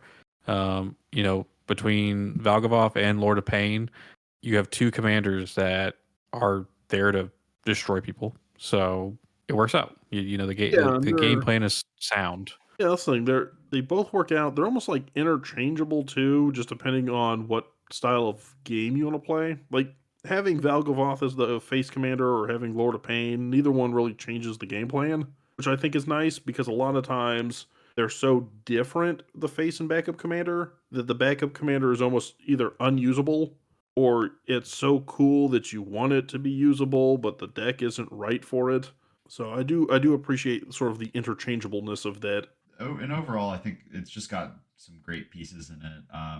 All the, all the creatures are like, they're fun, they're exciting, they do things. A lot of them, are trying to get out and get some blood. So I think this is a fun deck to like get newer players kind of hooked on Magic, even though it is an archetype that is wildly ganged up on due to the nature of it affecting everybody, or hurting everyone. You're like, oh, let's all pretty much focus that guy. It gives you the tools to Mhm. deal with it, and I think it had a ton of fun, fun new cards that I enjoy as well. Like, Sadistic Shell Game comes to mind, of just being like a cute, cute, flavorful, fun removal spells. Sign me up. Mhm. Moving on to number 8, we've got Scrappy Survivors. This is from Fallout. This is your dog meat, ever loyal, like self-mill, makes junk tokens, which then lets you exile from top of your library and kind of play cards until end of turn. So you get a little impulse draw, you get a little self-mill, you do get a little like artifact, or I'm sorry, equipment aura recursion, and then it's backed up by Preston Garvey, which lets you enchant your lands to turn them into 5-color lands. Yeah. This is a deck I put on number 6. It's something that I've played against a lot. I have a friend who runs it pretty consistently, and pretty much unchanged, maybe like 5 or 10 cards, and it just always seems to be like consistently. It surprises you a little bit. Like Voltron, I think, is naturally a harder win condition. There's so much removal. It's hard to actually land and deal combat damage. He himself doesn't have any sort of like evasion, but you pack this with the right auras and equipments, and it's a monster for sure. And the recursion means that even if you do have removal, you're not totally knocked out of the game. And if you're playing equipment, they stick around through removal. If you're playing auras, there's a lot of old school cards that return all your enchantments to the battlefield. So I have a Selesnya Voltron deck, and I think this benefits from red. There's a lot of fun red equipment that are worth playing in Voltron and get you massive advantage. Reaver Cleaver being one of them. It's unfortunately. Well, I think red also lends to that second ability, which is there's a lot of red effects that love you to cast stuff from exile, which essentially is what the junk tokens let you do. Well, and it's artifact supports. You could even toss in a Reckless Fireweaver if you felt so. So inclined. You could definitely. Sure, yeah. So you could go. What you're saying is Naya, artifact, exile, cast from exile. That's your new deck. Could be. Could be. Yeah. So I had this at 16. It just kind of hit like middle pack vibes to me. There were other things I enjoyed more. I will cover that by saying that I actually did purchase this deck yesterday. I went to an LGS. It was on the shelf, and I picked it up because it was one that I didn't get at the time of release. So maybe I play it, in the next couple weeks or something like that, and moves up my rankings. But I had it at 16. Cole had it at 6. Cody had it at 9. So this kind of hit like middle of the pack, slightly upper third vibes. Yeah, I think a very strong deck. Dog meat, adorable, love him. Preston Garvey, very scary commander. Like you can start doing some crazy stuff with those enchantments on the lands thing. It's another one of those decks where it's like it's good. It's not for me, but I recognize that it's very strong. So yeah. Fair enough. All right. Now we've got 7 decks left. Now, I want you guys to think back. So the first 17, we've gone 17 decks so far. We have not gone and visited a specific plane, which means there are 4 decks from this plane, all in the top 7. Get your guesses in now as to what that plane is. It's going to be something pretty cute. That's right, Duskmourn. Yeah, so number 7, we are going to Bloomburrow for the very first time, which I think speaks to the quality of those decks, or at least the enjoyment we had in the setting. Number 7, we have Squirreled Away. This is the squirrel graveyard food kind of deck that was helmed up by Hazel the Root Bloom and backed up by the old Acorn Gang, which I feel like is the backup commander I heard the least about all year. Yeah. Cody, you were a little little soft on this one. You had it at 16, a little cold. Cole, you were a little hot on this at number 3. I came in right in the middle at 9. The classic vanilla move of me. So Cole, what makes this the number 3 deck? Is it combo potential? Is it squirrels? Is it artwork? Like what are we talking about here? Yeah, I mean, in a word, squirrels. I think it's. No, I'm just kidding. I really like Bloom Burrow. I think it had some really uh, cute cards, cute mechanics, and I think that Squirreled Away is it's reflected in its current value. It's like it's one of the few decks that have been completely sold out everywhere, and they're being massively upcharged, and they're reprinting them to fit the demand. I think it's a great Golgari deck that has a ton of staples for Golgari. So even if you are just using it for kind of a spare parts, it is a great set of bones to build anything. But I really like the commander, the face commander. I think it's pretty interesting. You can get so much advantage from all the different treasure generation, but the massive amount of ramp you can get with allows her to do some pretty crazy stuff. And then I've always been a fan of like Tristani and populate style gameplay, Mhm. and so I particularly gelled with the second ability there at the beginning of your end step. You make a token that's a copy of a target token you control, basically populating, but it has a secondary condition that if it's a squirrel, you make 2 tokens that are copies of it. I'm not crazy about squirrels. They're, it's not definitely not the strongest archetype, but it's cute, and the deck wants you to do some fun stuff. So I think not only are cards like Cash Grab just gonna kind of they're just cute, flavorful, fun pieces, but they do it so well that the deck is very cohesive, and it doesn't sacrifice efficacy for flavor. It's like they mix pretty well. Yeah, I like this. I think the squirrel everyone was looking at from Bloomborough was Camilla the Seed Meister, because that one was more of like a combo piece. This one is nice because it's similar to Chatterfang, but it comes with the whole first line of text that's like mana focused. So you get a nice little bit of ramp, but then you can also kind of get a pseudo Chatterfang-esque ability at the bottom that lets you like make more squirrels. And like I said, I do think the odd Acorn Gang is underrated.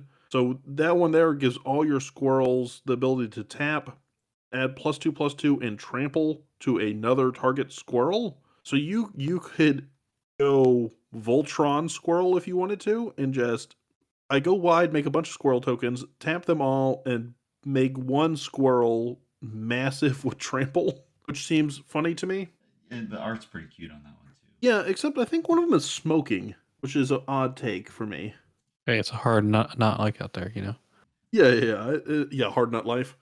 What about you, Cody? You were not so hot on this, or you were like middle, I guess. So I have the opposite opinion of Cole, where I thought this deck was a little bit of a mess because it, I think, wants to be a squirrel token deck, but also doesn't provide the support to get squirrels into the squirrel tokens out there. And also, I think it conflicts with Camilla that was in the base set and all the squirrels from Bloom Burrow themselves, where a lot of the squirrels care about foraging, and this didn't really care too much about foraging. It just felt like the deck was a little bit all over the place. I think the best version of this deck I've seen was Olivia Gober Hicks played it on game nights, and she focused more on like the clue token generation, where because you could tap them but still sack them to get card advantage. And it's just a deck that I think needs a lot of tuning out the box, and so as a base precon, I just felt it was lacking a bit. And like I said, I think the old Acorn Gang is really cool, but it felt like no one was using that ability, and so that kind of stinks because it is a cool commander. Yeah, I think it's an interesting one, but I don't think it. I think it's one of those things where it's an interesting commander, but it doesn't separate itself from other squirrel commanders. Like you would have to be going out of your way to be like, this is the one I'm going to use, because there's definitely better squirrel commanders out there. You running the odd Acorn Gang is you making a specific choice. Yeah. Back to Bloomborough for number 6. At number 11 for Cody, number 10 for Cole, and number 2 for me, we've got the Peace Offering Bant Precon, led up by Miss Bumbleflower. So this is your group hug. Like you cast spells, you let opponents draw cards, and then Miss Bumbleflower can put a 1/1 counter on a target creature that will gain flying till end of turn. Then you kind of roll up from there. So you've got other group hug effects. There's a lot of card draw kind of effects in here. It's like Deep Clue C, except I can give things flying instead of just buffing Morska infinitely to get chump blocked. Yeah, I think this deck is like way stronger than it initially appeared, and you're getting this trigger on every spell cast, so it encourages you to want to kind of do that multiple spell per turn style to draw two cards to kind of fuel yourself, so it gives you the fuel for it. I mean, we played a game on Friday night where you played Miss Bumbleflower too. Pretty big effect, like making, not that flying is busted, but flying just proves time and time again to just be inherently strong. And so I think this deck Mhm. felt a lot like Brina, from Strixhaven of your, oh, it's so innocuous until it really isn't, and it's like you're dying to commander damage from this rabbit more often than not, or you're taking a psychosis crawler to the dome in more ways than one from his draw effect and being a flying 10/10 or whatever. So uh this deck has just not really disappointed at all. Every time I've seen it, it's fun, it's interesting, and it's group hug, but in a way that gives you an advantage, or gives you a clear line to victory. It's not just like, oh, you're helping everyone, kind of king making some people, and then oh, you don't really have a you hope you draw the right cards. It does it all right there in the commander. So Yeah, that's why I was super high on it. I put this at number 2. I'm a big Brina fan. Brina has to do with encouraging people to attack each other. This one takes the opponents out of it. Like I don't have to encourage you to do anything. I just want to cast spells. So I cast spells and then I can build the stronger. I do like the balance on this deck. So like you said, it's got Psychosis Crawler in it. So you can like burn a lot of people for a lot of damage as you're just drawing cards incidentally. You also have things like Forgotten Ancient and stuff, so you can actually dump a lot of power and a lot of counters on Miss Bumbleflower pretty easily, or you can always just cast a spell and give the Forgotten Ancient flying. So I've taken out people in this game with this deck by giving Miss Bumbleflower 20 counters before and then casting one spell and giving her flying so that she then goes and hits somebody for 21 commander damage in the air. Like, it's a fun deck. You definitely have to play the group hug, I'm not the threat playstyle.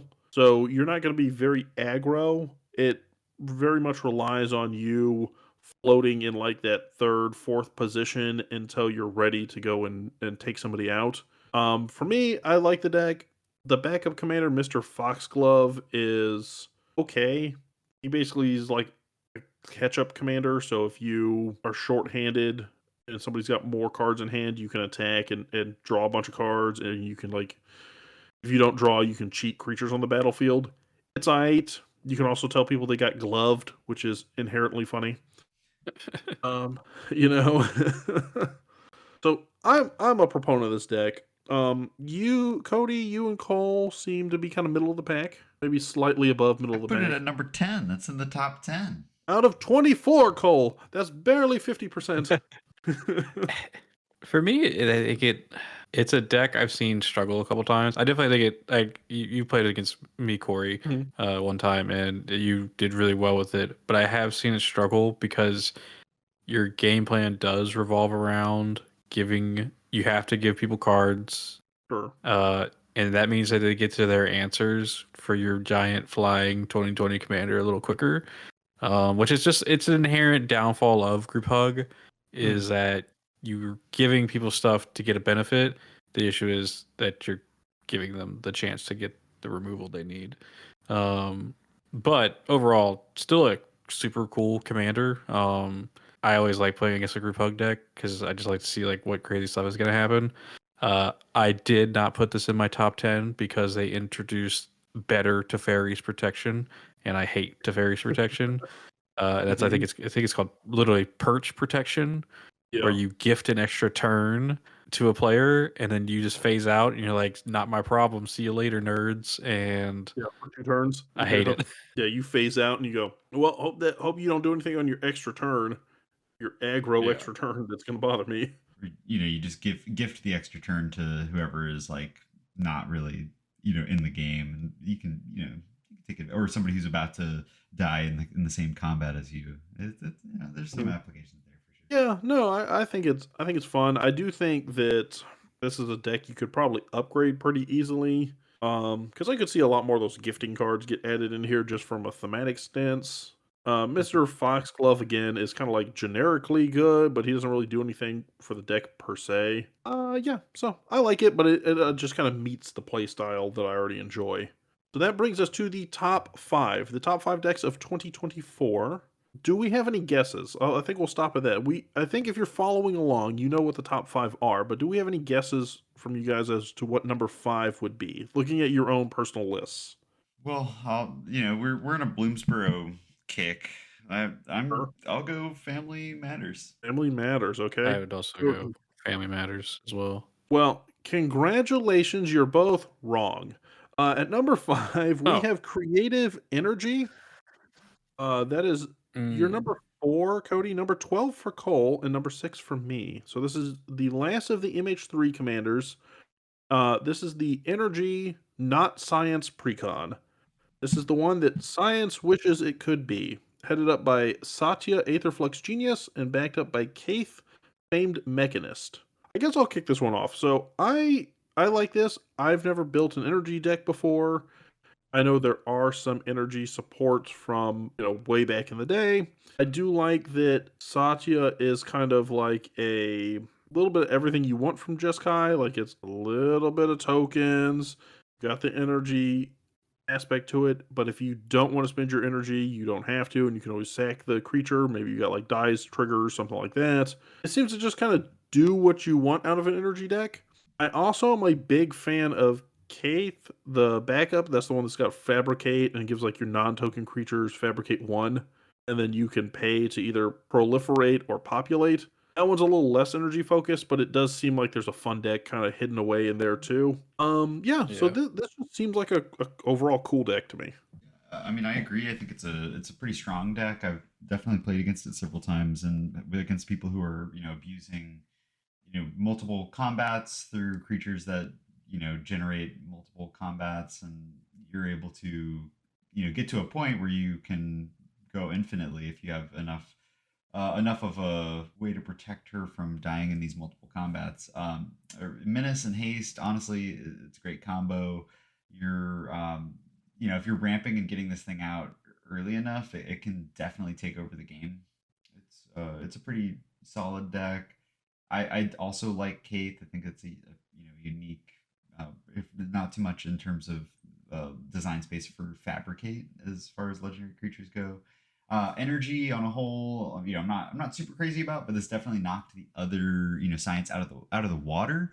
So I'm glad that it got a much higher ranking, because I think it's a unique concept. You do not see every set release. There's not going to be a ton of a ton of new support for this, but every once in a while you'll get those little pockets of energy. So I like it. It's brutalized me before, and making copies of things like Goldspan Dragon, you can get like a ton of value too. So I like this one. It was definitely on my number 12, which means it was halfway for me, but maybe Right in that the was middle. felt a little personal, just because I've been brutalized by it so many times. I thought you were just jealous because when else have you seen someone wear a beanie in Magic the Gathering art? It's Very true. fair. Big Mm. true. Like when you see someone who's got that level of taste and sophistication, you can't help but be jealous. It's like the cool like arm gun thing going on too. Funnily enough, Exactly. like doing this list made me want to Mhm. build Satya. Just because I was like, energy is cool. No one in my group is playing energy. I should look into this. And it's funny, Cole, you said that you'll get this support every now and then. Aether Drift is introducing a teamer energy deck, so it looks like we're just keeping the energy train going into next year. Uh huh. So, but yeah, really strong deck. I mean, I've seen it played a couple times and played against it, and every time they're making a copy of something that's super scary, and sometimes they're keeping it, and it's like, okay, well, great. Now we got to deal with 2 combat accelerants. Yeah, I think it's unique. It is interesting to see that they're with Aether Drift. Like, there's going to be 3 energy decks in less than a year. Like, there's going to be an interesting amount of things to tweak this deck and add Yeah. if you want to go that route. All right, top 4. So this is where we teased that only one shared thing was in all of our top 4. I will tell you, it is not this deck. But this deck makes it into the top 4, even though it was only on one person's top 4 list, because every other deck we've discussed today is fallen under where 2 of us have been high on it, one person's been low, or high, low, medium, something like that. It's rare that we found one that everyone's low on or everyone is high on. This one is number 4, Family Matters. The Bloomborough Precon is number 8 for Cody, number 4 for Cole, and number 7 for me. So this is your Jeskai, helmed up by Zinnia Valley's Voice, that gives all your creature spells Offspring 2. Offspring, to remind you guys, is where you can cast a creature, you pay an additional 2 onto its casting cost, and then you make a 1/1 token copy of said creature. Then Zinnia itself also gets a power buff equal to the number of other creatures you control that have base power 1. So, in theory, the logic here is you cast a bunch of creatures, you pay offspring costs, those become 1/1s, and then at a certain point, Zinnia is just a big old buff bird that can do some damage. And then it's backed up by Arthur Marigold Knight, which has a whole lot of text, but it is essentially, and I cannot think of the name of the card right now. It's very similar to Winota. Winota, but a lot more reasonable. Yeah, it is a more reasonable Winota, correct. So I guess this whole deck comes down to what your thoughts are on Offspring. Well, I think that it really comes down to what your thoughts on hit TV show Family Matters were. You know, the name of the deck. Did I do that? Yeah, if you don't say "Did I do that" every time you create an Offspring, then you've dropped the ball. Yeah, I'm setting up an Etsy store where I only do Urkel altars of Zinnia. It's gone pretty well. It's gonna be big. Yeah, I think this is just a fun concept. Like getting, doubling down on your creatures, but making a little baby version of them is just like super fun. I think we talked about it last week, where it's like, they, with a lot of the cards that inherently had offspring, they made tokens that show the cards as their, offspring, which I think was just a flavor success. Like that was, it's cute, and it kind of gives you a little more, it's not just a copy. It's like, it's a copy. It's a 1/1. It's theoretically the baby version of that card. It's like, it makes for some funny circumstances. But I love, making a copy of Sun Titan is just like, it's a good feeling, and swinging in with that thing, even though it's definitely dying. You get so much value out of it. You can play any number of really cool creatures and, get the offspring for them. So this deck is always going to have, ways to upgrade and change it. You're always getting, white, red, and blue, cool boss monsters that you want 2 of, or, massive value pieces that you're going to, just double your value, double your removal. There's the opportunities here are pretty endless. It's similar to any sort of a Volo, doubling effect, but you also get a buff bird on top of that. And like I said, with the Brina comparison, it's like you get so many more kills than you'd expect by having a strong flyer that somebody just, it turns out I have no flyers in my whole deck. It's like that happens more often than you think. And sure, it can be removed, but a lot of these creatures give you value in ways that either are filling your hand with counterspells, or filling you're getting some sort of mana ramp through like Solemn Simulacrum. And you're going to be able to afford the commander tax or have the protection to avoid her destruction. So I liked it. I thought it was a fun deck to play against, and a fun deck to play. Yeah, I like that. I like that description of it being kind of a never-ending upgrade project, in the sense that this is a very high floor infinite ceiling kind of deck, because as long as creatures keep getting printed in these 3 colors, you're always going to have something where you go, Goldspan Dragon is nice, but 2 Goldspan Dragons is even nicer. Like, there's always going to be that thing where if you went, boy, for 2 more mana, I could have a copy of this. Yes, please, sign me up. I've seen this deck get scary very quickly, like just straight out of the box. And so like when you start upgrading this deck, it's just gonna get stronger and stronger. I like the Arthur Marigold backup. I wish I saw people play it more, but I do feel like it kind of gets forgotten in place of doubling up on creatures. But who can pass up good value like that? Jeskai had outside of science, had a hell of a year for precons, and I think this one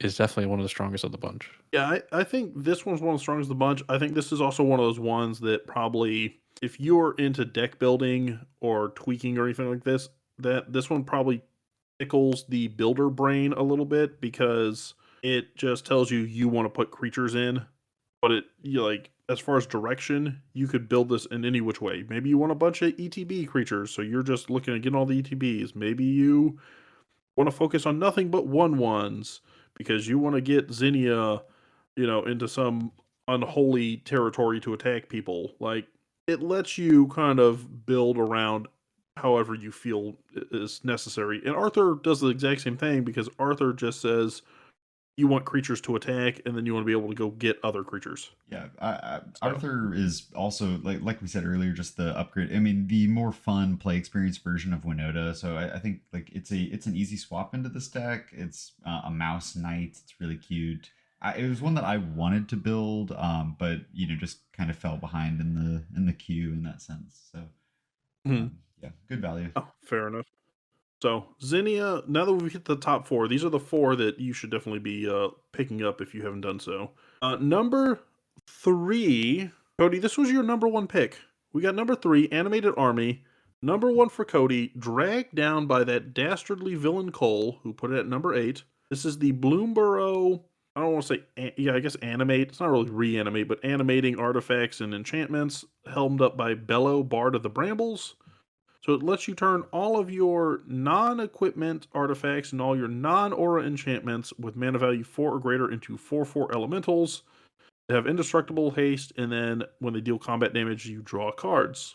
And it is backed up by Wild Seer Scouring Maw, which gives all your enchantment spells Cascade.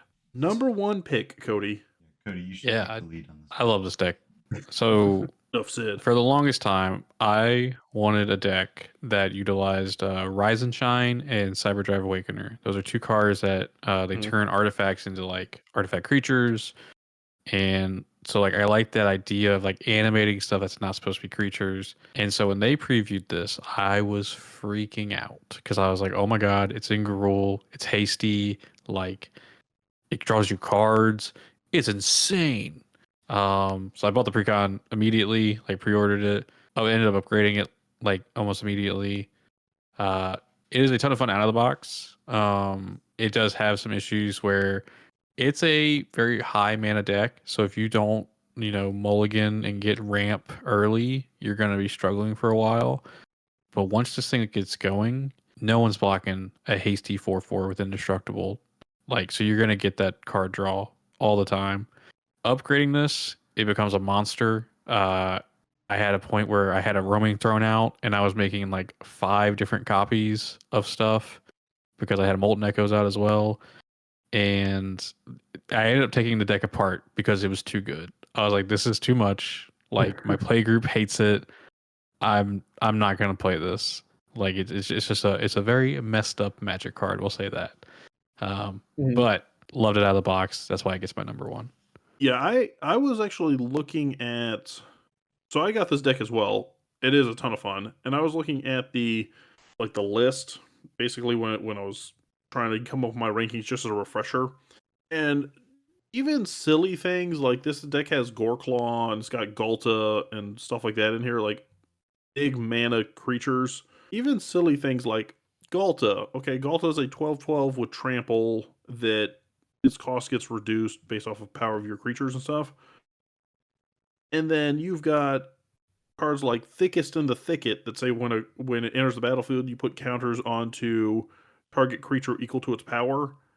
even silly stuff like that where you go, okay, so I could in theory have a 24/24 trampling Galta with not as much mana investment as you would like to think I would need. It gives you like weird synergies.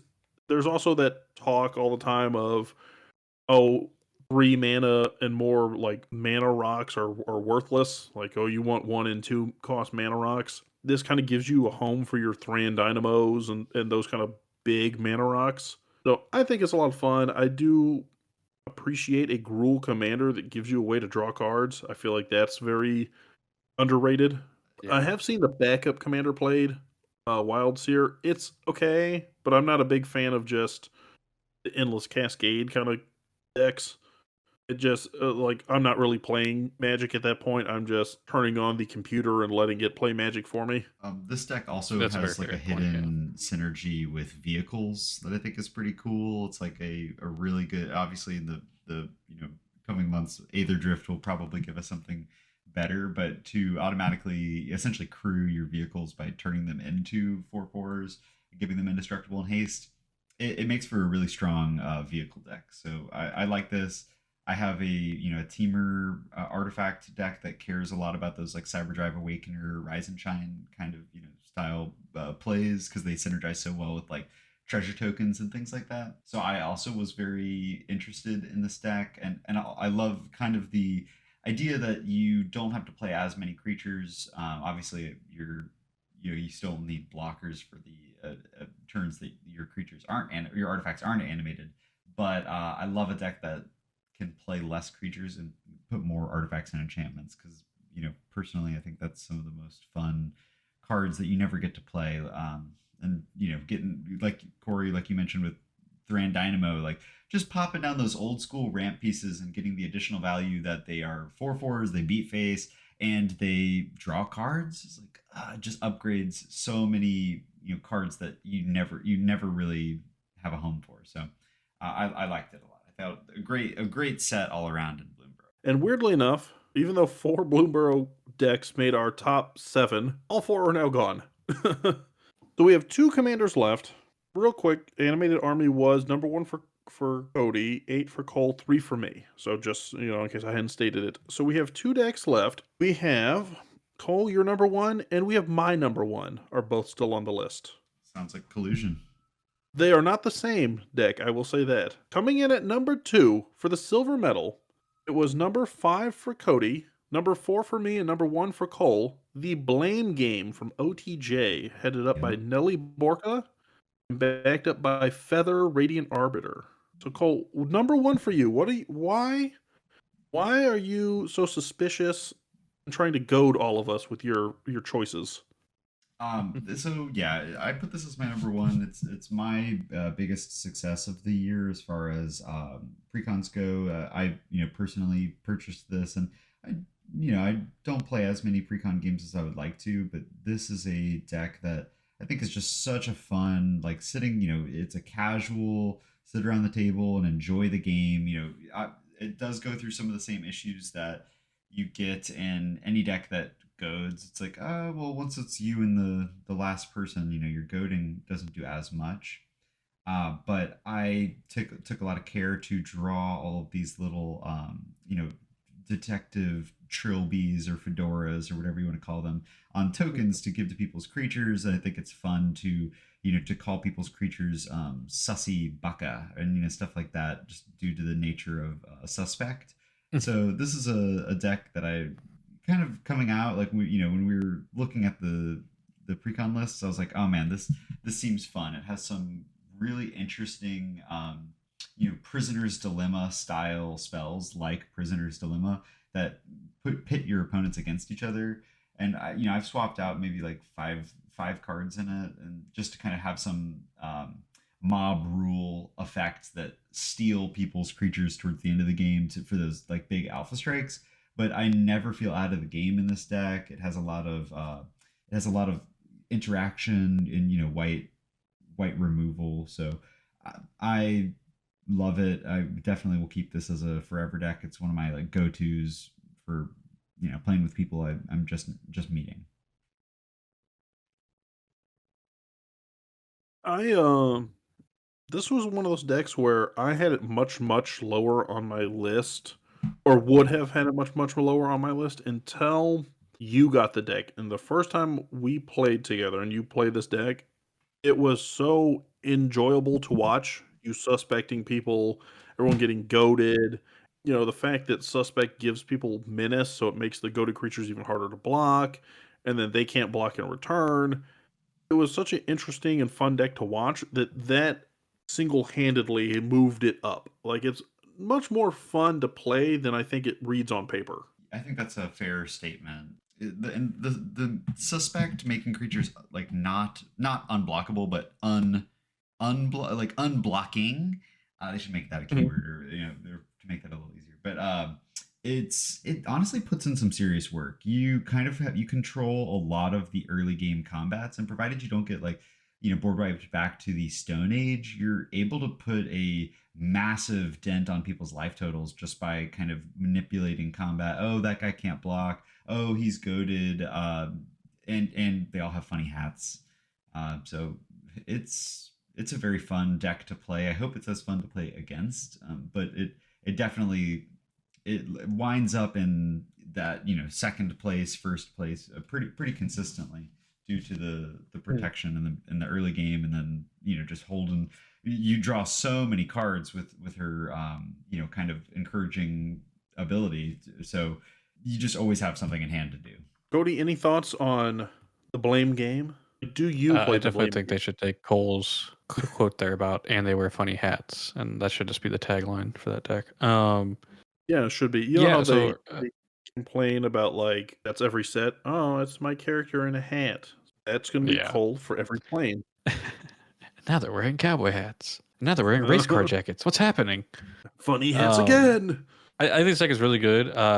Just funnily enough, the playstyle of the blame game is very similar to Aikido decks, where you're giving a reason for your opponents to swing at other people, kind of using momentum against them. And I attempted to make an Aikido deck earlier in the year, failed miserably.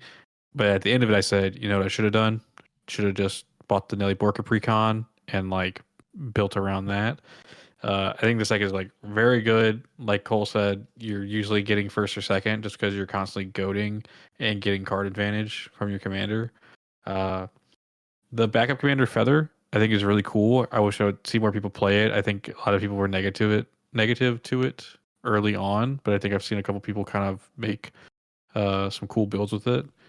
But yeah, overall, just it was my number 5. But I mean, if it's in the top 5, it's a pretty solid deck. So Yeah, and I think on Feather, people will come around to it. I think a lot of people were initially not so hot on it just because of the name. Like, we've seen the other Feather do yeah. despicable things for years. I'm good without seeing another Feather pop off. Well, it's definitely similar to Zada, the Hedron grinder. Mhm. So I think it's basically Zada plus white, which opens up a lot of Zada is a historically pretty strong popper commander. Yeah, Just being well, that it pops off also with anything. So, it's huh? it's Zada with tax too because you got to pay 2 per target this time. That's Zada true. just does. But you get a wider pool of spells. So I think True. it definitely has a place in that game play style. So we'll see more decks, I'm sure. Fair enough. All right. So if you guys have been following along at home, then you know number 1, our top deck of 2024, number 3 for Cody, number 2 for Cole, number 1 in your hearts, and number 1 on my list from Fallout, we have Mutant Menace. This is the one headed up by the Wise Mothman, backed up by the Master Transcendent, who, for the life of me, when I was making this list of notes, I could not remember the backup to the Wise Mothman because I've never seen anyone bother to not play the Wise Mothman on this deck. It's worth stating that the Master Transcendent is also a CEDH viable commander. He is, if you're able to infinitely loop him, you can give each opponent a negligibly high amount of rad counters that mill them out before they're able to fight against you. So I think it's it's a really strong deck. It's mutants were, everybody was super excited. I was personally very excited for the Fallout drop. I, grew up playing a lot of the Fallout games. So I think this is a very flavor centric deck, and it backs it up by being pretty consistently strong. The Wise Mothman, maybe people don't run the Master on this deck because the Wise Mothman just does such a good job of buffing up your creatures, uh, dealing splash damage to your opponents, and it's an insect. I'm a bug guy, so that was automatically going to put it high up on the list for me. But it goes so well with +1/+1 counters. You can lean into more so the mill aspect of it. You can kind of take this deck in a multitude of different directions and have a fun time with it. Yeah, this is sort of what you want in the sense of like it's partially aggro because you can put all these 1/1 counters on the Wise Mothman if you want, and it's partially mill. I guess just a nice kind of balance of play styles. The deck itself runs super smooth out of the box. I'll say that. We have a friend who's like a semi newer player. Like they've played and dabbled a little bit, but they haven't really explored other playstyles outside of like the aggro precon they got last year. They gave this one a try, just being a fan of Mothman or a fan of Fallout. Picked up the playstyle very easily, really enjoyed it. It was very beginner friendly. It was very interactive with the board, so they felt like they were doing stuff on every turn. It's just an overall fun deck, I think, to play. Even if you're not necessarily like a mill player per se, it's still a fun deck because you also still have all the +1/+1 counters and aggro synergies in the deck as well. Like it comes with that Lily Bowen grandmother that lets you like double +1/+1 counters. It comes with like a lot of just fun pieces. Yeah, I mean, talk about a like the Mothman is like one of my favorite cryptids.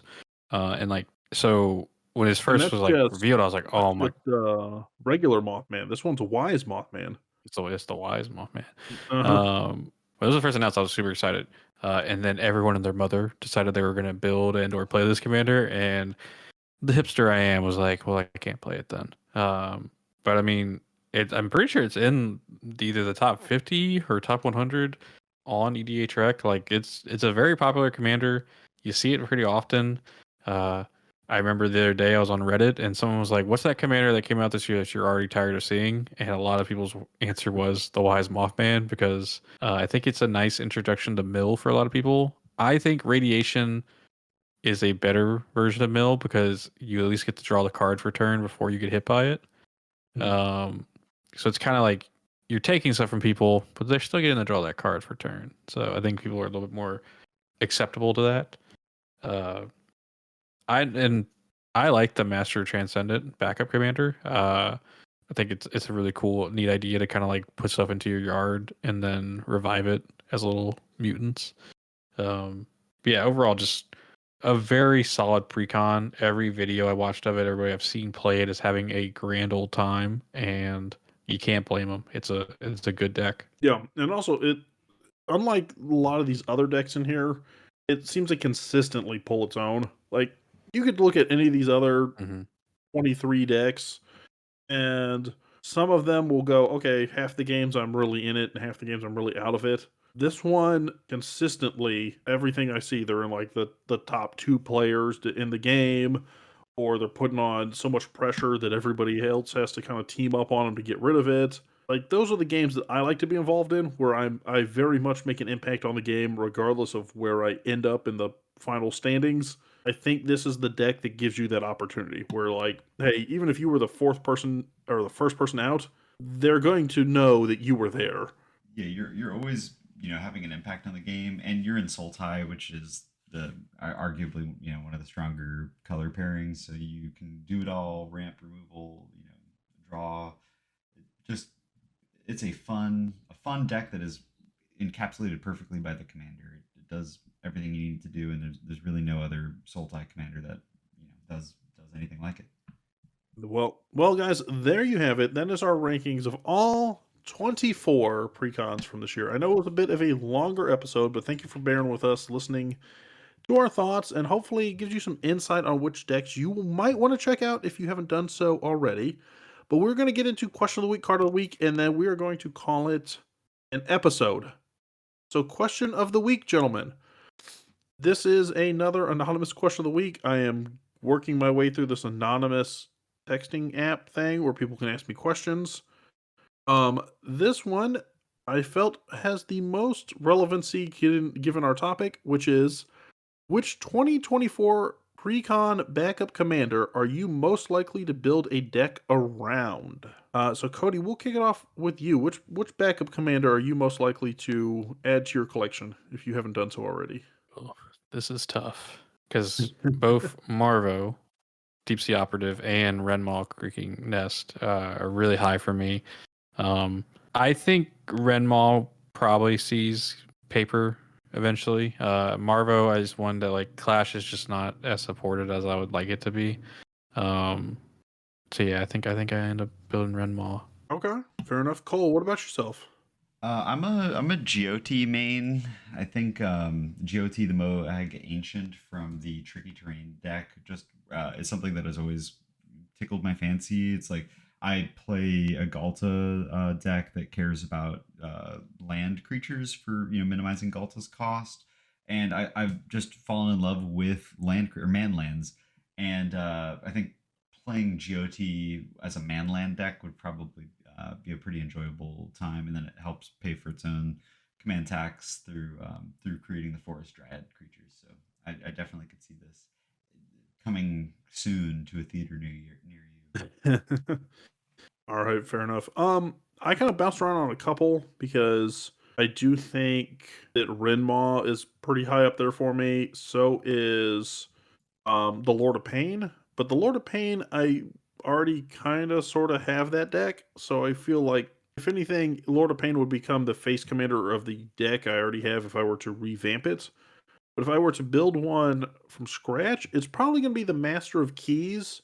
I just think seems interesting. Like, I've seen Enchantress decks before, but this would be sort of a new take that I don't see a lot of people running. So that kind of has an appeal to me that I would probably be the only person running a Master of Keys deck. And I think there's probably some odd, weird card out there for some enchantment that's like when it enters the battlefield from your graveyard, do blank.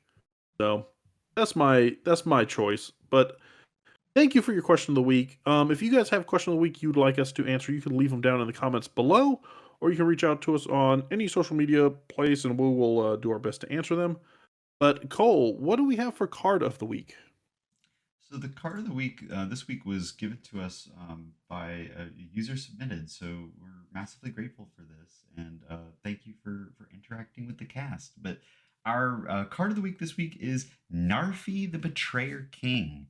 This is 3 a blue and a black for a legendary snow creature, a zombie wizard, who gives other snow and zombie creatures you control +1/+1. Then you can pay 3 snow mana to return Narfi Betrayer King from your graveyard to the battlefield tapped. This is a super interesting card. You don't see too many, snow focused cards in the last, 5 years, or at a pretty all time minimum, other than Kaldheim, being that snow is kind of an outdated, maybe higher on the storm scale, as in it probably isn't coming back in droves. But this is a super interesting card that can be abused and returned to the battlefield an infinite number of times through some kind of wacky old school cards that you never see play anywhere else, such as like Rime Feather Owl, which is a snow bird that turns permanents into snow permanents, and you use that and Soldevi Adnate to generate a ton of mana every time Narfi is entering and sacrificing. With Intruder Alarm, it's like there's some really interesting Zombo combos you can put in this.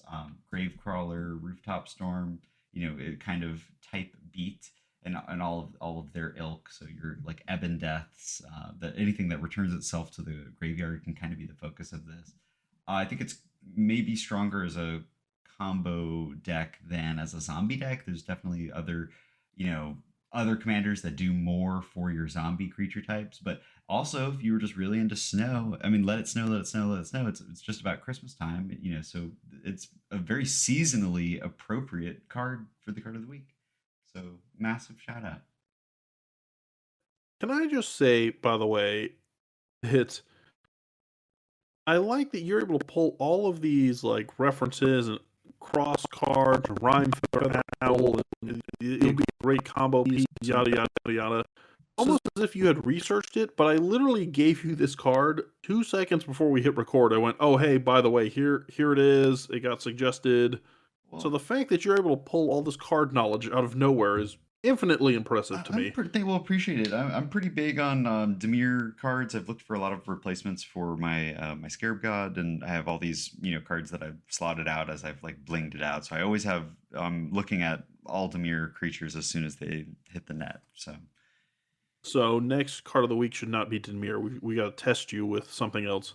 So I think it's a fun card and very unique. I don't think it has very many decks made from it, so it would be certainly the envy of all of your LGS. Have your Snomby deck. All right. Well, hey, that makes it to the end of today's episode. Cody, thank you for joining us and hopping on the podcast. Yeah, thank y'all so much for having me. Yeah. Hey, so where can the people find you? What do you got going on? Anything exciting? Do you have a podcast they could listen to? Any of that good stuff? Oh, they do. So you can find me on Blue Sky at Brew at Cody. I do a podcast called Brew Review with my co-host Laz. We are moving to twice a month, where we, our main show is we bring a deck, we talk about it, we give our opinions on it. Find out if it's good for new players, if it's more for like people who are well established in the game. And our secondary show is just kind of a light topic where we just, we chat, we see what's going on in the world of Magic. It's a lot of fun. I greatly appreciate anybody who listens. Cory, Cole, thank you all so much for having me. This is the second time I've been on. This is always a blast to sit down and chat with you guys. The 3 C's, as we like to call it, I think. But yeah, thank y'all. I really appreciate it. I like the way that you hedge it. I think we yeah we go with that. Sure. In fact, I think we should add that to the lore. This might have to be the fateful name of whenever we read out the 3 C's. The Coco Yeah. and Laz. Yeah, the Coco and Laz. All right. But hey, guys, so if you want to get a hold of Cody, check him out there.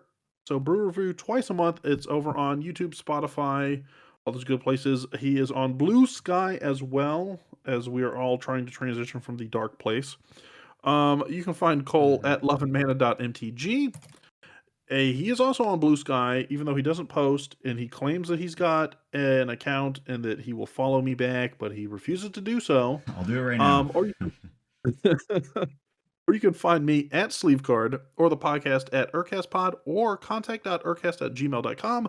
You can go to all those places. You can leave us your question of the week card of the week. If you got topic suggestions, anything like that, feel free to hit us up. But thank you for making it to the end of today's episode. Have yourselves a magical Friday, and we will see you next week. Bye, guys.